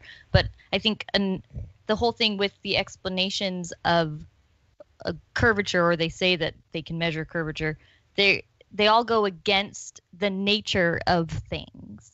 Like the nature of things is that water finds its level. The nature of things is that they get smaller with distance. The nature of things, they just hijacked that word nature. They turned it into the word science. But the nature of the world around us tells us that it's flat and it's not a ball, because it's not in the nature of things for things to stand upside down on something, unless you're a fly or an ant, but not a human being or animals. Let me show you an experiment here and tell me what you think of this experiment. Raise I go.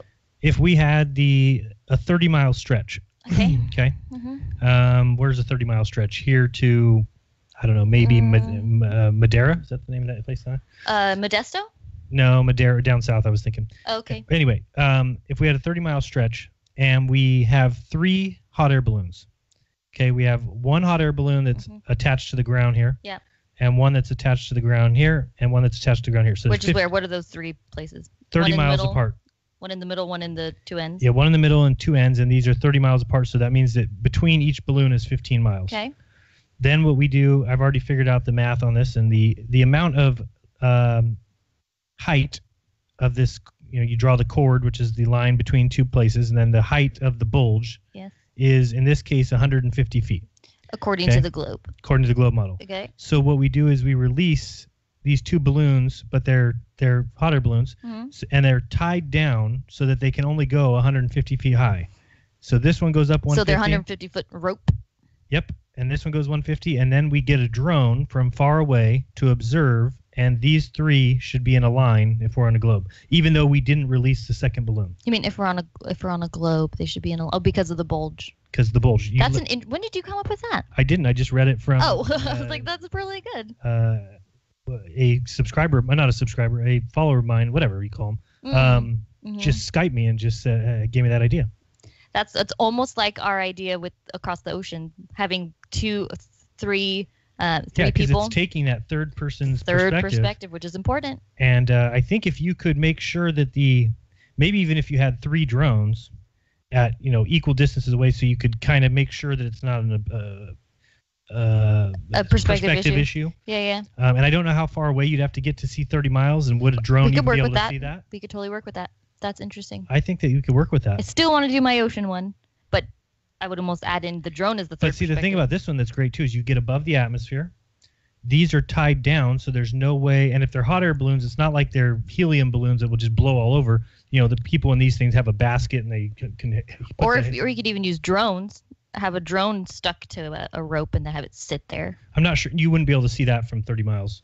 That's true. But the hot air balloons are huge, and that wouldn't cost that much. I'm sure you can get a hot air balloon for $1,000. You mean a hot air balloon with a basket? I'm sure you can get like one for $1,000 to take a ride for an afternoon, and just tell them do this instead. Wouldn't that be funny if we did that and we're like, oh, we're gonna go for a ride, and like, oh, actually, we're gonna tie this rope to you. We're doing this. Yes. We're now holding you hostage for this experiment. So yeah, call in if you think that's a good idea. I like it. I think there's something we could do with that. And actually, I didn't want to give the person's name because they never gave me permission. Oh. But the person who gave that idea actually is the owner of the YouTube channel Research Royal Rife. Well, or did they say you could do that? Say the name of their YouTube channel? Sure. Because what if that gives away their identity? It doesn't. It just gives away that they did a great video on perspective a year or so ago. Which is interesting. The Royal Rife, people know that's a whole nother show in and of itself. Let's get to the phones. Oh, sorry. Go I know. ahead. I didn't even see this. Here we go. Next week, remind me, babe. Royal Rife. We'll talk about it. Okay, you're on with Jeranism Monday Night Raw. Who's this? Where are you from? What's up, Jeranism? This is Josh Morgan. What's up, Josh? Oregon. Hey, Miss, I just want to say I'm glad you're feeling better. Thank you. Me too. Thank you so much. And you guys are doing a bang-up job. I think that's a positive. Okay, good. Yes, I think. Thank you very much. Thank you. I miss the cart tables.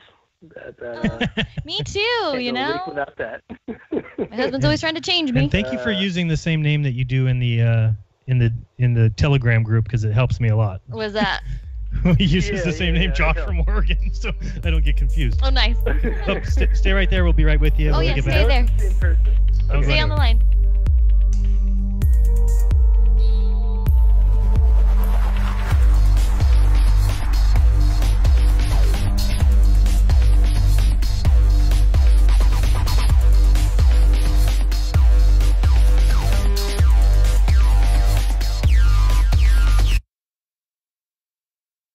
Hi there, Chris Geo here. If you're like me, you've heard many shows on TFR discussing the healing benefits of CBDs, the non-psychoactive component of the hemp plant. But with so many options out there, you've probably wasted a ton of money on hemp oils that contain alcohol, solvents, tasted horrible, or simply didn't work. That's why I'm pleased to let you know about Aya Life, a 99% pure CBD oil extract made with all organic ingredients. And best of all, it tastes great, and it works. But iLife is much more than just a hemp oil extract. It's a special blend of high-potency CBDs infused with B-cappy, the non-psychoactive component of the ayahuasca tea. If you're looking to help alleviate pain, inflammation, tremors, anxiety, depression, or simply rebalance your mind, body, and soul, head on over to ialife.com and get free shipping with coupon code TFR. That's ialife.com. AYALife.com. Hi folks, Ronnie here from Life Change Tea. There's a lot of hubbub about the ramifications of GMOs. First of all, what are GMOs? Genetically modified organisms. Yee! Man-made organisms entering our body, changing and damaging us from the inside out. What's our defense? First of all, not eating them. Second, cleansing from them when we do eat them. Thank God for Life Change Tea at getthetea.com. Life Change Tea cleanses from toxins, heavy metals, and helps flush GMOs out of your body. Our unique blend of herbs help cleanse you from the inside out, helping you feel refreshed and clean of yee. We also carry unique one-of-a-kind supplements. So order online at getthetea.com. That's getthetea.com. Rid yourself of the yee that contaminates your food and water. Go to getthetea.com. That's getthetea.com. Get the tea, your best defense.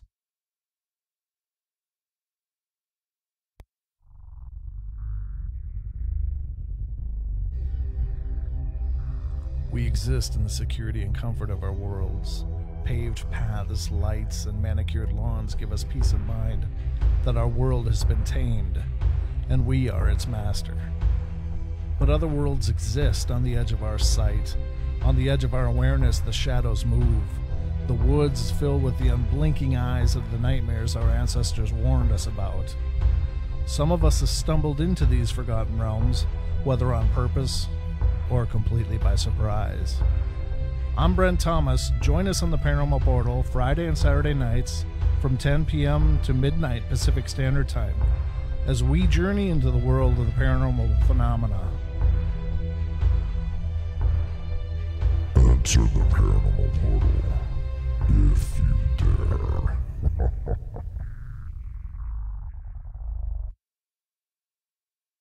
You are now tuned into the truth frequency. Your protection from deception. TFR. Truth Frequency Radio.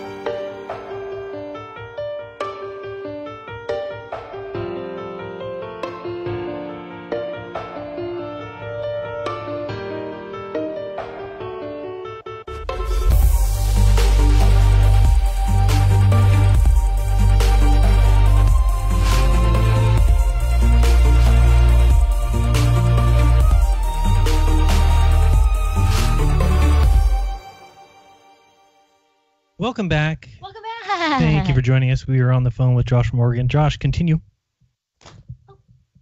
Oh, wait, I can't say that unless I take you off hold. You can't just call him back onto the phone by just saying continue. How about that now, Josh? Continue. Oh, that's funny. There we go. There you go. Nice. You're supposed to magically be able to do that on your own. Bang up job. Yeah. I Bang just down, wanted to bang make down. one retraction. Oh, is it bang down? Dang. Bang down job. But I want to make one retraction. Last week I did say something about Red's Riddick only having 1,000 subscribers, and then I realized that I was subscribed to. Well, I wasn't subscribed to it because that'd be ridiculous. But I was looking at another one of his channels, and it had 1,000 subscribers. But his other one does have 15,000. So, right. Red, I know you're listening because you love Jeran. You listen to all of his stuff. He should only have 1,000. Be careful. He will call you a liar real quick if you mess that up. So good thing you covered that one. No, he just has an infatuation with you, baby. I know he's listening, and I don't understand why he's listening to every show you ever do. We know Sean Hufford's not. Yeah. Any of your So, stuff. Congratulations on those 15,000 subs. That's awesome. And you're doing great, man. It's awesome. No, but yeah, I just want to say with the Force the Line and the Thread the Needle, I think those experiences are great, and I'm excited to see where it goes from here. I think we should definitely be doing something other than just optics, because like you said, people will just argue that back and forth, and I think it should take it to the next step. I think it's going to be awesome. Yeah, me too. I think that it just felt like it was like if I ever feel myself getting complacent in the fact that okay, like you're kind of starting to settle on just no experiments are gonna. It's like no, you have to kind of rally yourself and say there is an experiment out there. We just need to all be thinking, constantly thinking, like look around at the world and just think, what can we do? What can we do? And I think so far, I mean, that's awesome with these two. Going back to the Thread the Needle, I don't think we're going to do the Force the Line because I do agree with a majority of people's opinion that there's too many possible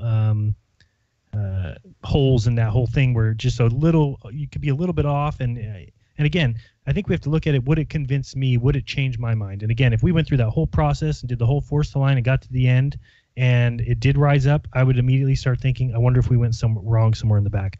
And I would almost want to do it again, or I would, and then you always want to do it again, you know. Right, but I'm saying there's some things like the Thread the Needle, or even this like balloon experiment. I'm not really sure there is any other.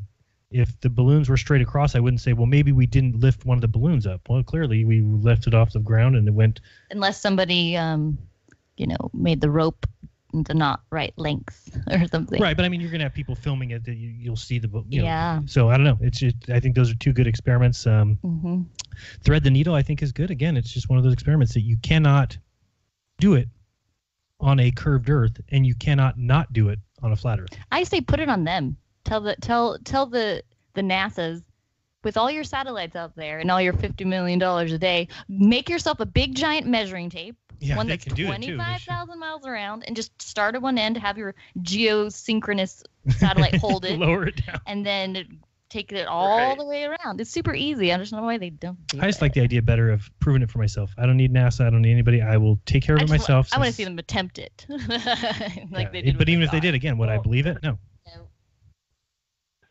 And I feel like, they should be excited about an experiment like this because, they're like all on board. So it's like, man, if this is the truth, then this should show up in our experiments. And I think they should be really excited about both of those experiments. I totally agree, but they won't be because... They think it's a waste of time. They're like, we're going backwards. We need to go to Mars. Yeah, we need to go to Mars. Yeah. we need to build the spaceport, gateway spaceport pretty soon.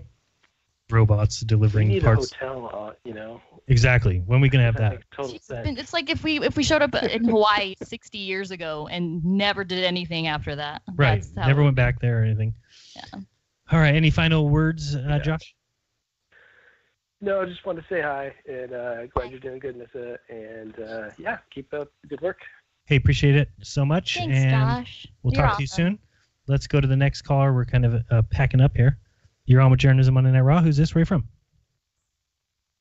Hi, Jeran. This is NASA CGI Snakes, and I'm from Fresno, California.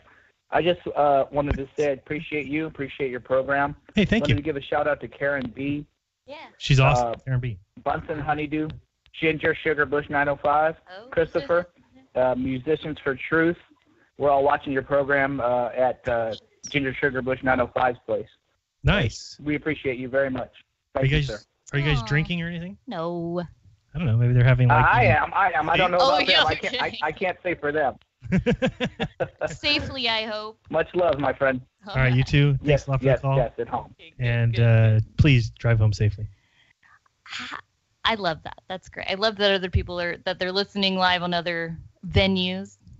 I just think that's awesome. That is awesome. I'm not sure I would listen to myself. And he's simulcasting it on his I channel. know. That's so cool. That's really awesome. So, I really want to know what the origins are of Ginger Sugar Bush. He told us. It was a I just don't long remember. story about a cat. Oh, no, like coochie-ness going on or anything? No. Well, I guess technically if it's a pussy. with a cat. True. But where's my hi-hat? Oh, sorry. Oh, shoot. Dang it. It's not called a hi-hat. What is it called? Called a rim shot. Oh, is it? Why is it called a rim shot? It's a drum thing. That was a really bad one. But... Oh, let's do a better one. Let's try this one. You know, it's funny. It's like a rim shot. I think of a basketball hoop. True. Yeah, I don't know why it's called rim shot. Then I also think of a rim job, which then that's totally different. Quite a bit different. Not even anywhere near the same. Well, unless you're joking about. Oh no! Okay. That's funny stuff. That is good stuff. That's good. I was trying to find something else to play. But it's just, I don't know. I can't find anything. It seems like it's just another, I don't know. What is it? Like, you're just not doing very good. No.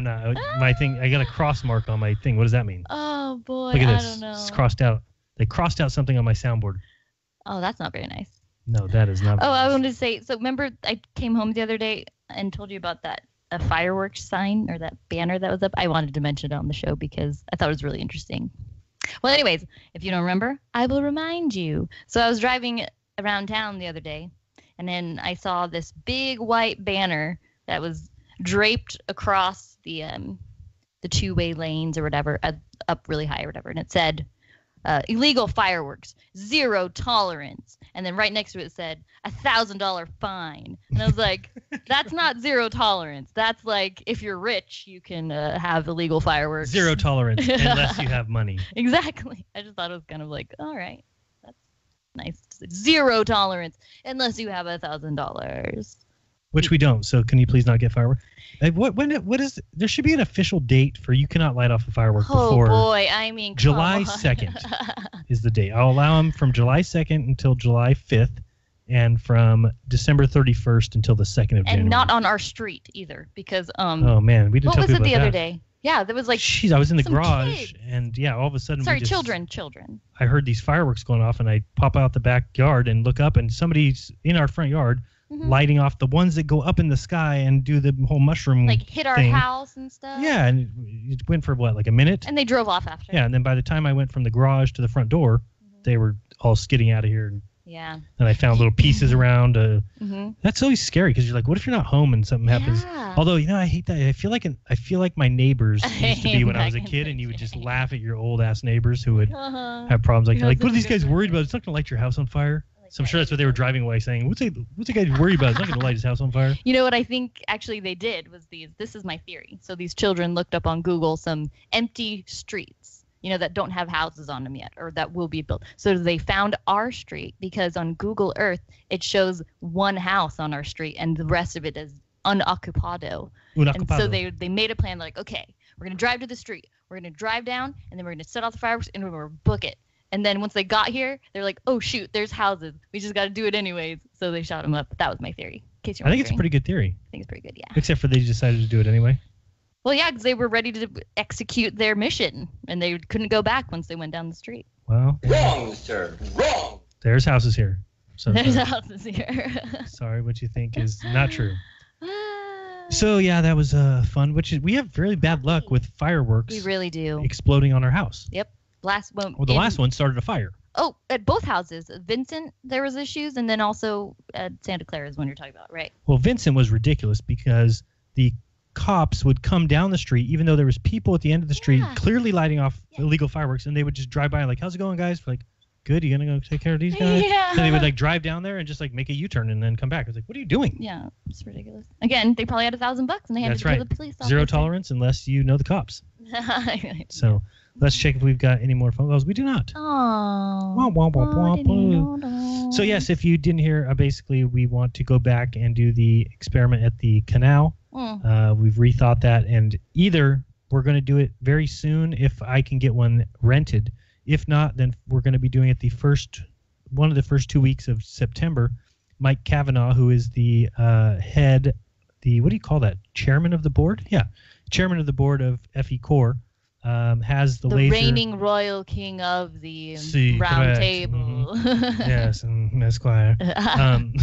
He he's the one that has the laser that we purchased for the Lake Balaton experiment, which is a huge cold light. I don't know. And it broke, didn't it, though? Yeah, but then they fixed it. So that's why he just got it back. And that laser supposedly has a millirad number that will keep the beam less than 2 is really supposed to be less than 2 inches at 3.88 miles. If that's true, he's going to be able to test that next month, which is only a couple days away, right?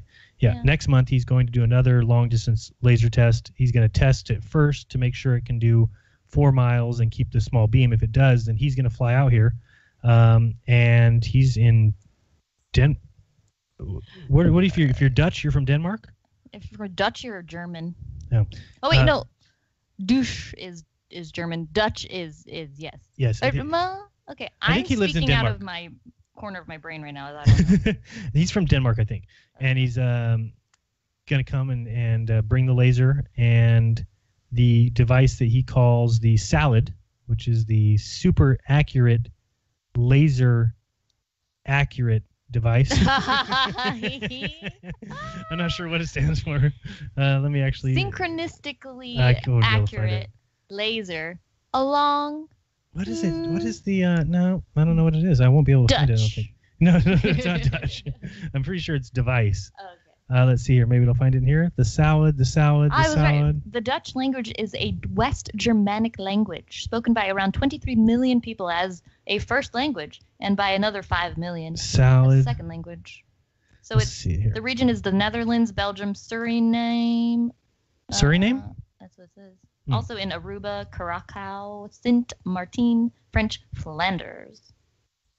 And I know when he mentioned the salad, I asked if it was potato. But that was not. cute. And then I was like, a Chinese chicken? He said, plus I need to ship the salad to you. I said, oh, potato? A green side salad? I don't see it. I don't know what it stands for, man. Oh, wait, I can look up super. I'm trying to search it so I know what it stands for. But anyway, he's going to come out. He's going to come out and he's going to bring the laser and the super accurate laser aiming device. That's so easy. How did I miss that one? So the super accurate laser aiming device, which is one where he can control it with his cell phone, and it moves like in tiny little steps. And then we're going to shoot that across at the 4 panels and try and thread the needle, which is 4 6-inch holes, all exactly the same distance from the surface of water. If the Earth is curved, it would be impossible to shoot that laser through those 4 holes, 6 inches in diameter. And if the Earth is flat, it would be impossible not to. So it's a good experiment.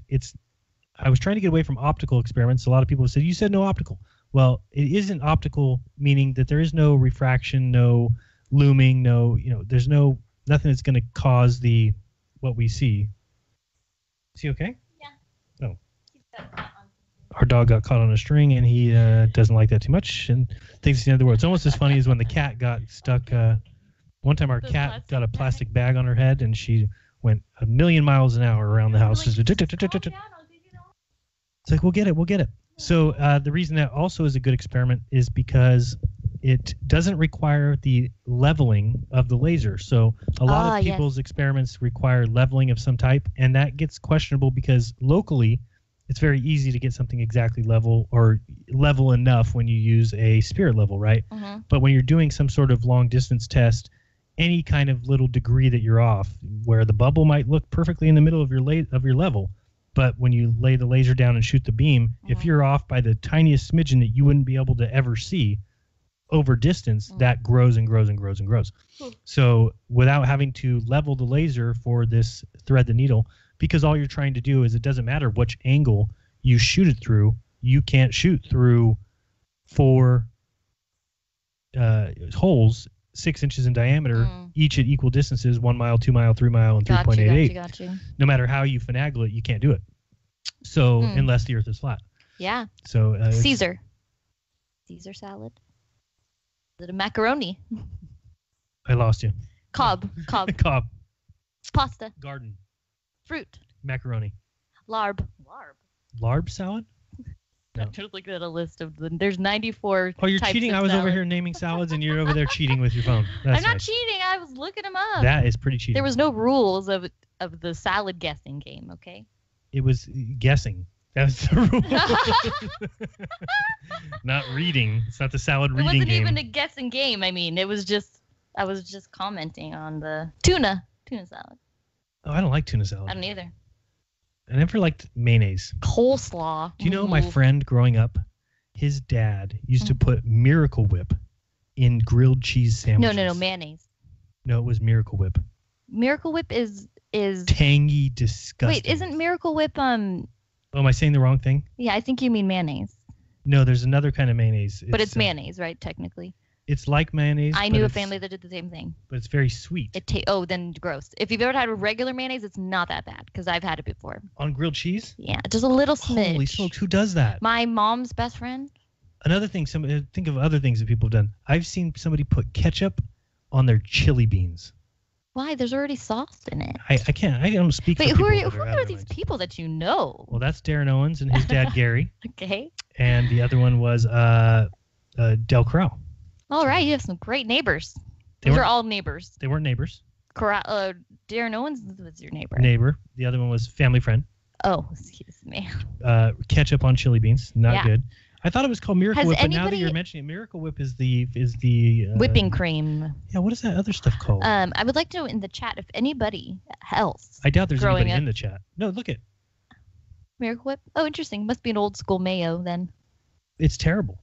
Oh. Does anybody still eat it? Let me tell you. I want to ask the anybody if they're listening. Tell it to yourself even, or maybe shoot me a message or something. But have you ever eaten peanut butter sandwich, but it's a peanut butter and cream cheese? Because oh boy, I love that. Growing up in a poor family, that's what you had to have when you didn't have jelly, and it tastes really good.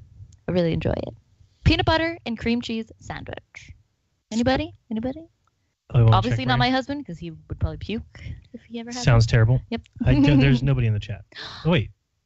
Maybe there is, or maybe I don't know. There's nobody in this list, so I don't think there's anybody in the chat. Scroll down to the very bottom. No one's talking in the chat? There's a FE Squirrel Girl, and she keeps referring to herself that she's speaking to herself. Wow. Where'd everybody go? I don't know. Are we on the... We're probably not on the air again. Oh, no, we had calls. Yeah. Remember the other week? I just talked for 2.5 hours, read a book, listened to videos, and wasn't even on. That's what happens when you leave you alone in the raw don't do it. Miracle Whip, what is that? It's a hoax because it was made in 1933. Is that what it says? It doesn't exist, yeah. 1933, Kraft developed Miracle Whip as a less expensive alternative to mayonnaise. Premiering at the Century of Progress World's Fair in Chicago, Miracle Whip soon became a success as a condiment on fruits, vegetables, and salads. Because it was so cheap. People didn't realize what was in it, I'm assuming. I don't even know what's in it. It just was sweet. It's the white death is what people call mayo. So what would Miracle Whip be, like white cancer, I guess it would be called? It says, according to Kraft archivist Becky Haglund Tosi, Kraft developed the product in-house using a patented emulsifying machine invented by Charles Chapman to create a product that blended mayonnaise and Charlie Chapman invented it? Charles Chapman. Oh. To create a product that blended mayonnaise and less expensive salad dressing, sometimes called boiled dressing. Or salad basically dressing boiled spread. Curdled milk probably is what it is. Says the machine, dubbed Miracle Whip by Chapman, ensured the ingredients included more than 20 different spices were thoroughly blended. However, another story claims that Miracle Whip was invented in Salem, Illinois, at Max Crossett's Cafe, where it was called Max Crossett's Extra Fine Salad Dressing. Crossett said he sold it to Kraft in 1931 for $300. Oh my goodness! Approximately $4,669 in 2015 money. While stating that Kraft did buy many salad dressings, Tousey disputes the claim that the Extra Fine Miracle Whip is actually Miracle Whip.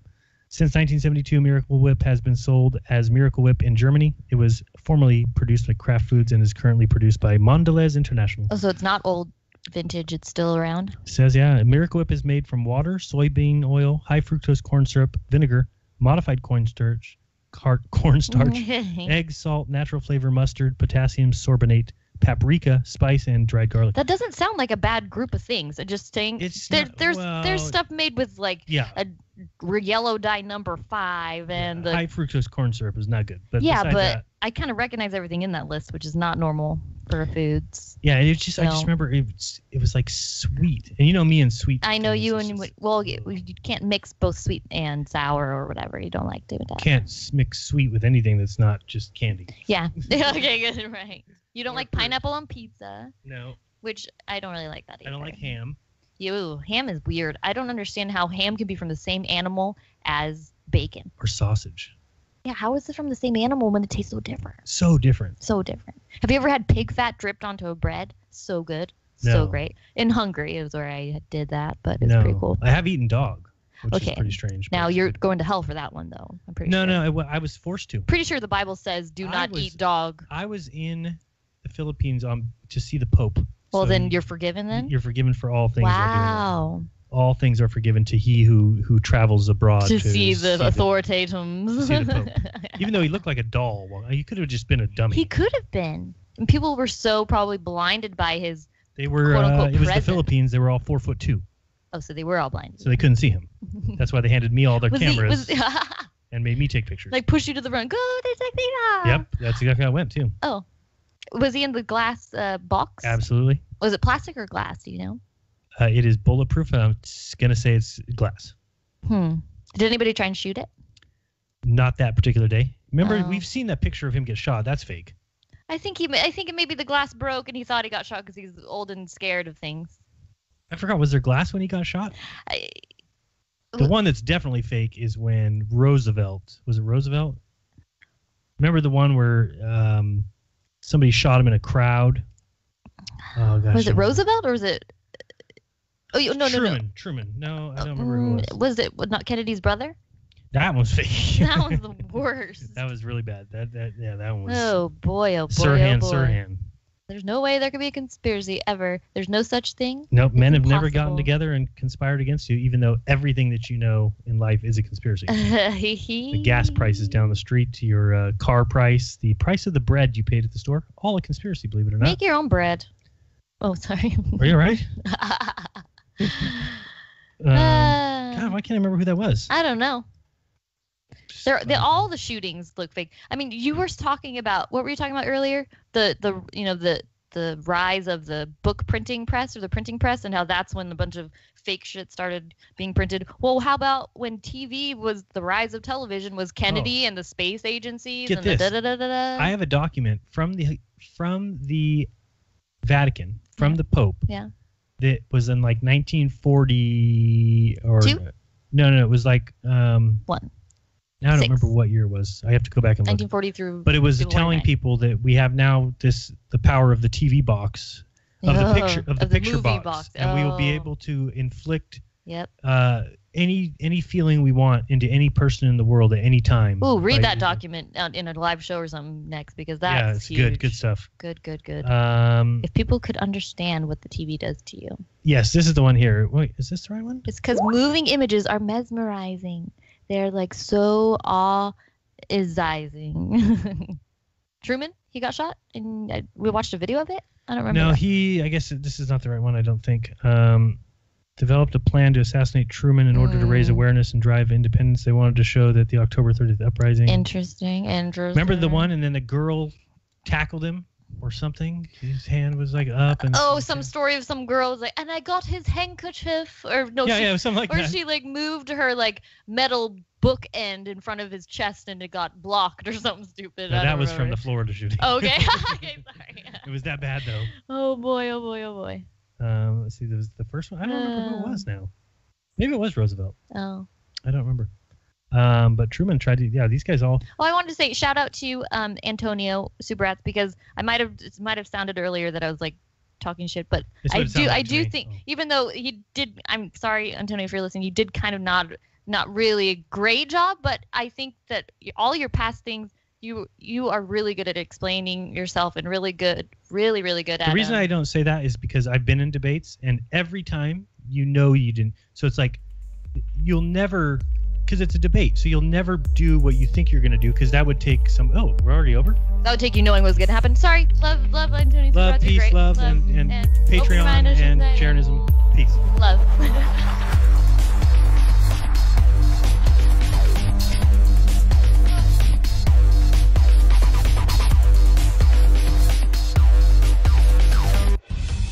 Truth Frequency Radio is your #1 source for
Unthinkable first, rallying cry. I'm Jan Johnson. In Southern California, investigators say a firefighter who was shot and killed while responding to a retirement home fire was ambushed. Correspondent Jim Roop is there. Long Beach Fire Chief Mike DeRee says as firefighters completed a knockdown of the fire, shots rang out. 2 firefighters were hit. Captain David Rosa, a 17-year veteran with the Long Beach Fire Department, died. DeRee says this is a first for him for sure and his department. I don't think we should ever lose sight of the fact that the men and women of law enforcement and the fire service are constantly at risk. Police have arrested 77-year-old Thomas Kim. Police believe he purposely set off an explosion in his apartment in the building to lure in first responders. What they don't know yet is why. The other firefighter and resident wounded are expected to fully recover. In Long Beach, California, I'm Jim Roop. At a rally in South Carolina. Well, it's happening. President Trump was talking tough on immigration again. What about the thousands of people that have gone through this process, that are waiting online to come into our country, and then we're going to let these people pour in? We have no idea who they are. The White House says the president's call to turn back immigrants at the border without seeing a judge does not defy due process. A couple of former presidents, George H.W. Bush and Bill Clinton, had a nice chat today at the Bush family's main retreat. Clinton is on a book tour and had time to stop by and see Bush, who must have been prepared for the visit because he was sporting a pair of socks with the image of Clinton's face on them. In the tweet, Bush said, "Luckily, I had a freshly laundered pair of Bill Clinton socks to mark the occasion." Our correspondent Clayton Neville also reports Bush got a new service dog companion today. It's a yellow lab named Sully. He was named after the heroic pilot who safely landed a plane on the Hudson River in New York a few years ago. I'm Jan Johnson.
day, and it's a hard thing to discuss.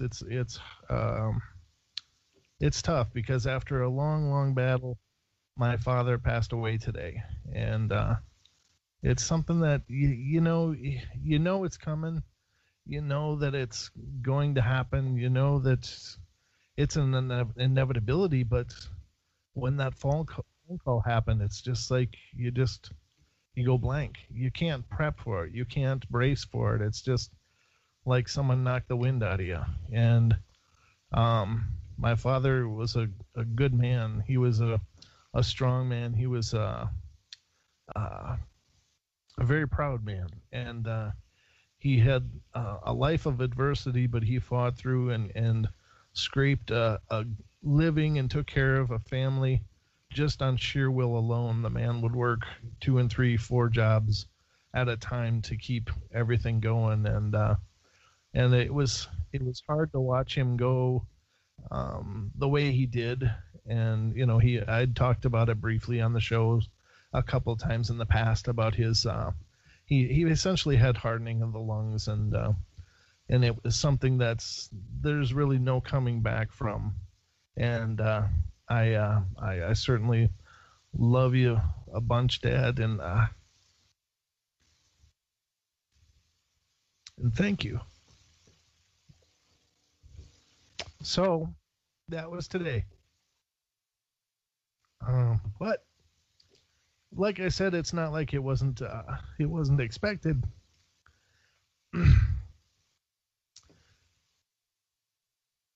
Everybody sends their love, Brent. Oh, thank you. And that means the world. And I thought about not doing the show, but this is one of those things that I do, that I need to do, that I love doing. And I just, I needed to be here and to carry on, because, you know, that's what he would have done. So he never didn't take care of his responsibilities. And this for me is a labor of love. And maybe I just needed your guys' love. I don't know.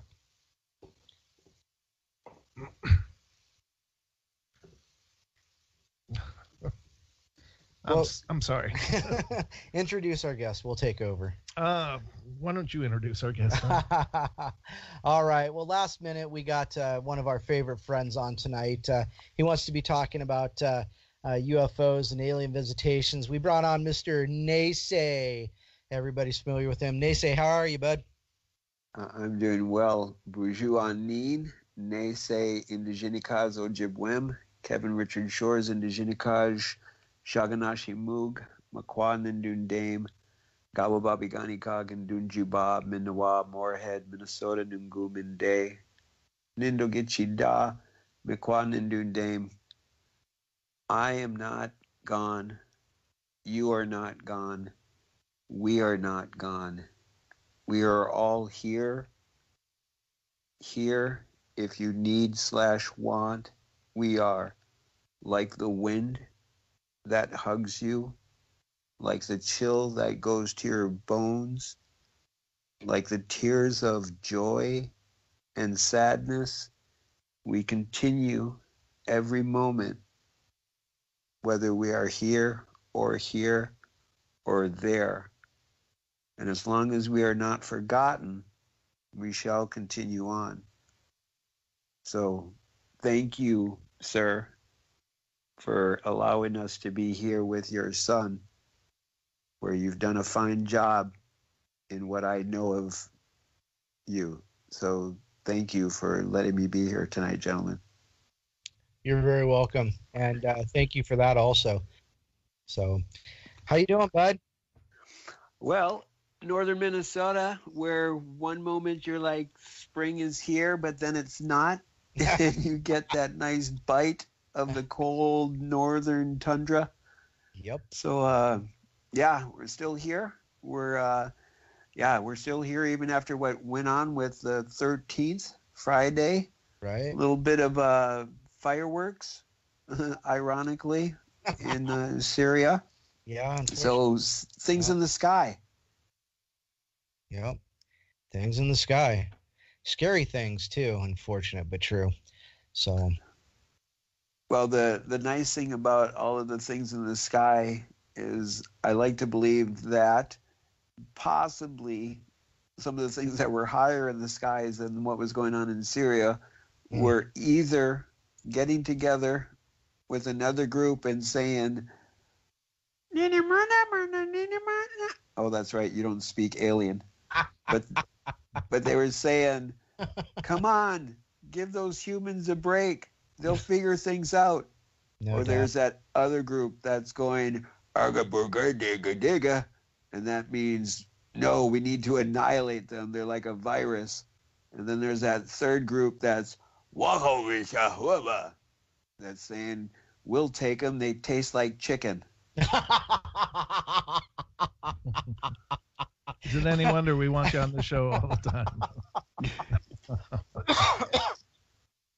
Oh, jeez. But yeah, UFOs have been a favorite of mine since a child, since a wee little child, because I do believe, and I'll probably share, a few of the unusual sightings that I've had in the sky, being in the military, in the United States Navy, in the middle of nowhere in the ocean. Yeah, we've seen some incredible things out there where you're just like, I don't know. I don't know. I don't know what to say, and I'm not going to say anything because I don't want to be crazy. It's it's a phenomenon that's we've done shows on this before, and there are those people that would like to say that this is something that is some form of spin-off from pop culture in the terms of the old B movies, and the aliens ate my brain, or the brain eaters from Mars, or any number of old B movies from the 50s. And there are those people that like to say, well, that basically put the idea into our psyche, into our common psyche, and these are just manifestations of that. But any person that's researched the phenomena can find that this goes back pre-biblical times. You can see instances of people speaking of lights in the sky in as long as people have been recording some form of history. And in the more recent, into the 1800s, I think it was Thomas Jefferson actually submitted the first official UFO official UFO claim in the new nation known as the United States of America. So this is not just a spin-off of pop culture on our psyche. This is something that goes so much further back, and it's not a new phenomenon by any measure.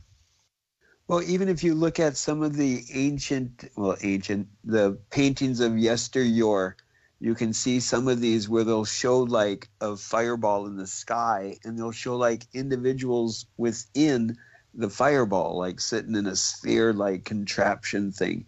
And this is, I want to say back into like 1,000, 1,100, in these paintings. Mm-hmm. Yeah, and so this has been something that's been going on for a long time. And of course, there are those that would say that this phenomena has not only been present, but has been actively involved in the shaping of what we understand to be our modern societies. In the ancient alien astronaut ideas that several researchers have. What do you think of that idea that not only were they here, but they were actively helping, and especially in the Native American tribes? I think it's the what tribe is it that says they're the star people? The Navajo. Navajo. Is that? What do you think of that, Nacy? Well, the one thing that I enjoy so much, that I take self-pride in, is when I introduce myself in the language of my ancestors, the Ojibwe by the French and the Chippewa by the English. But in our language, it's Anishinaabe.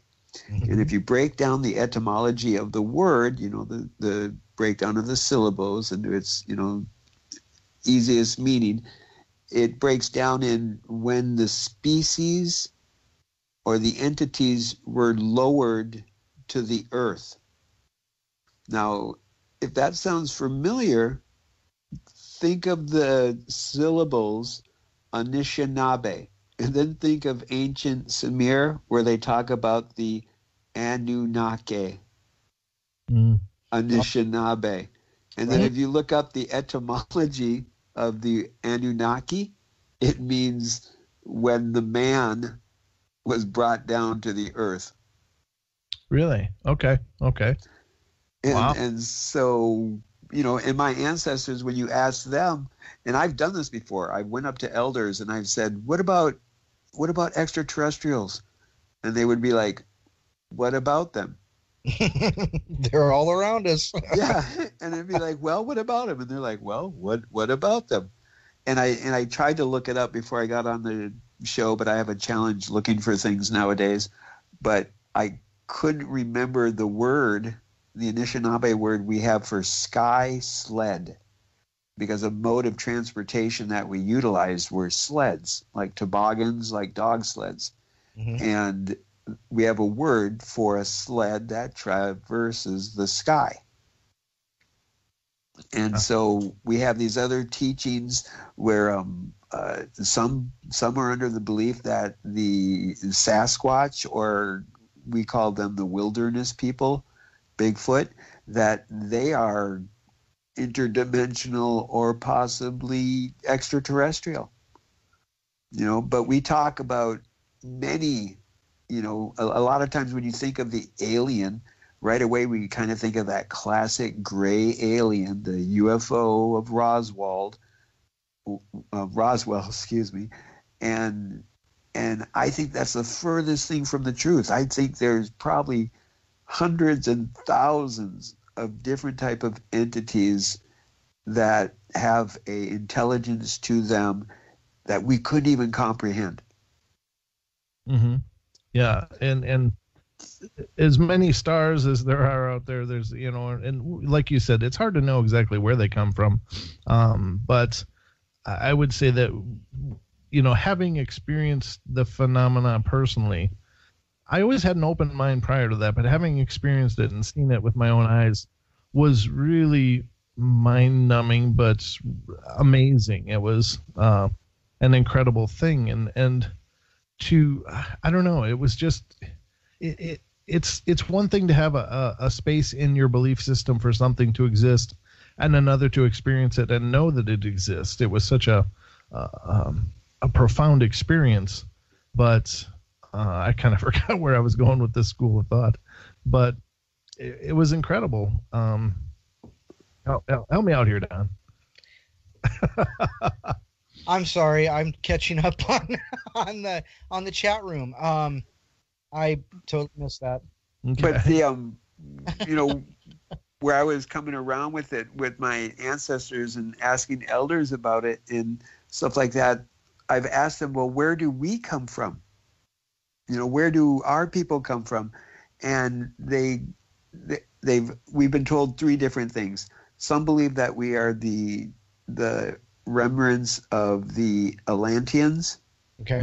When Atlantis went under, we came to the East Coast and also up into Scotland in that area with the Druids. And then there are others that think we're the lost tribes of Israel.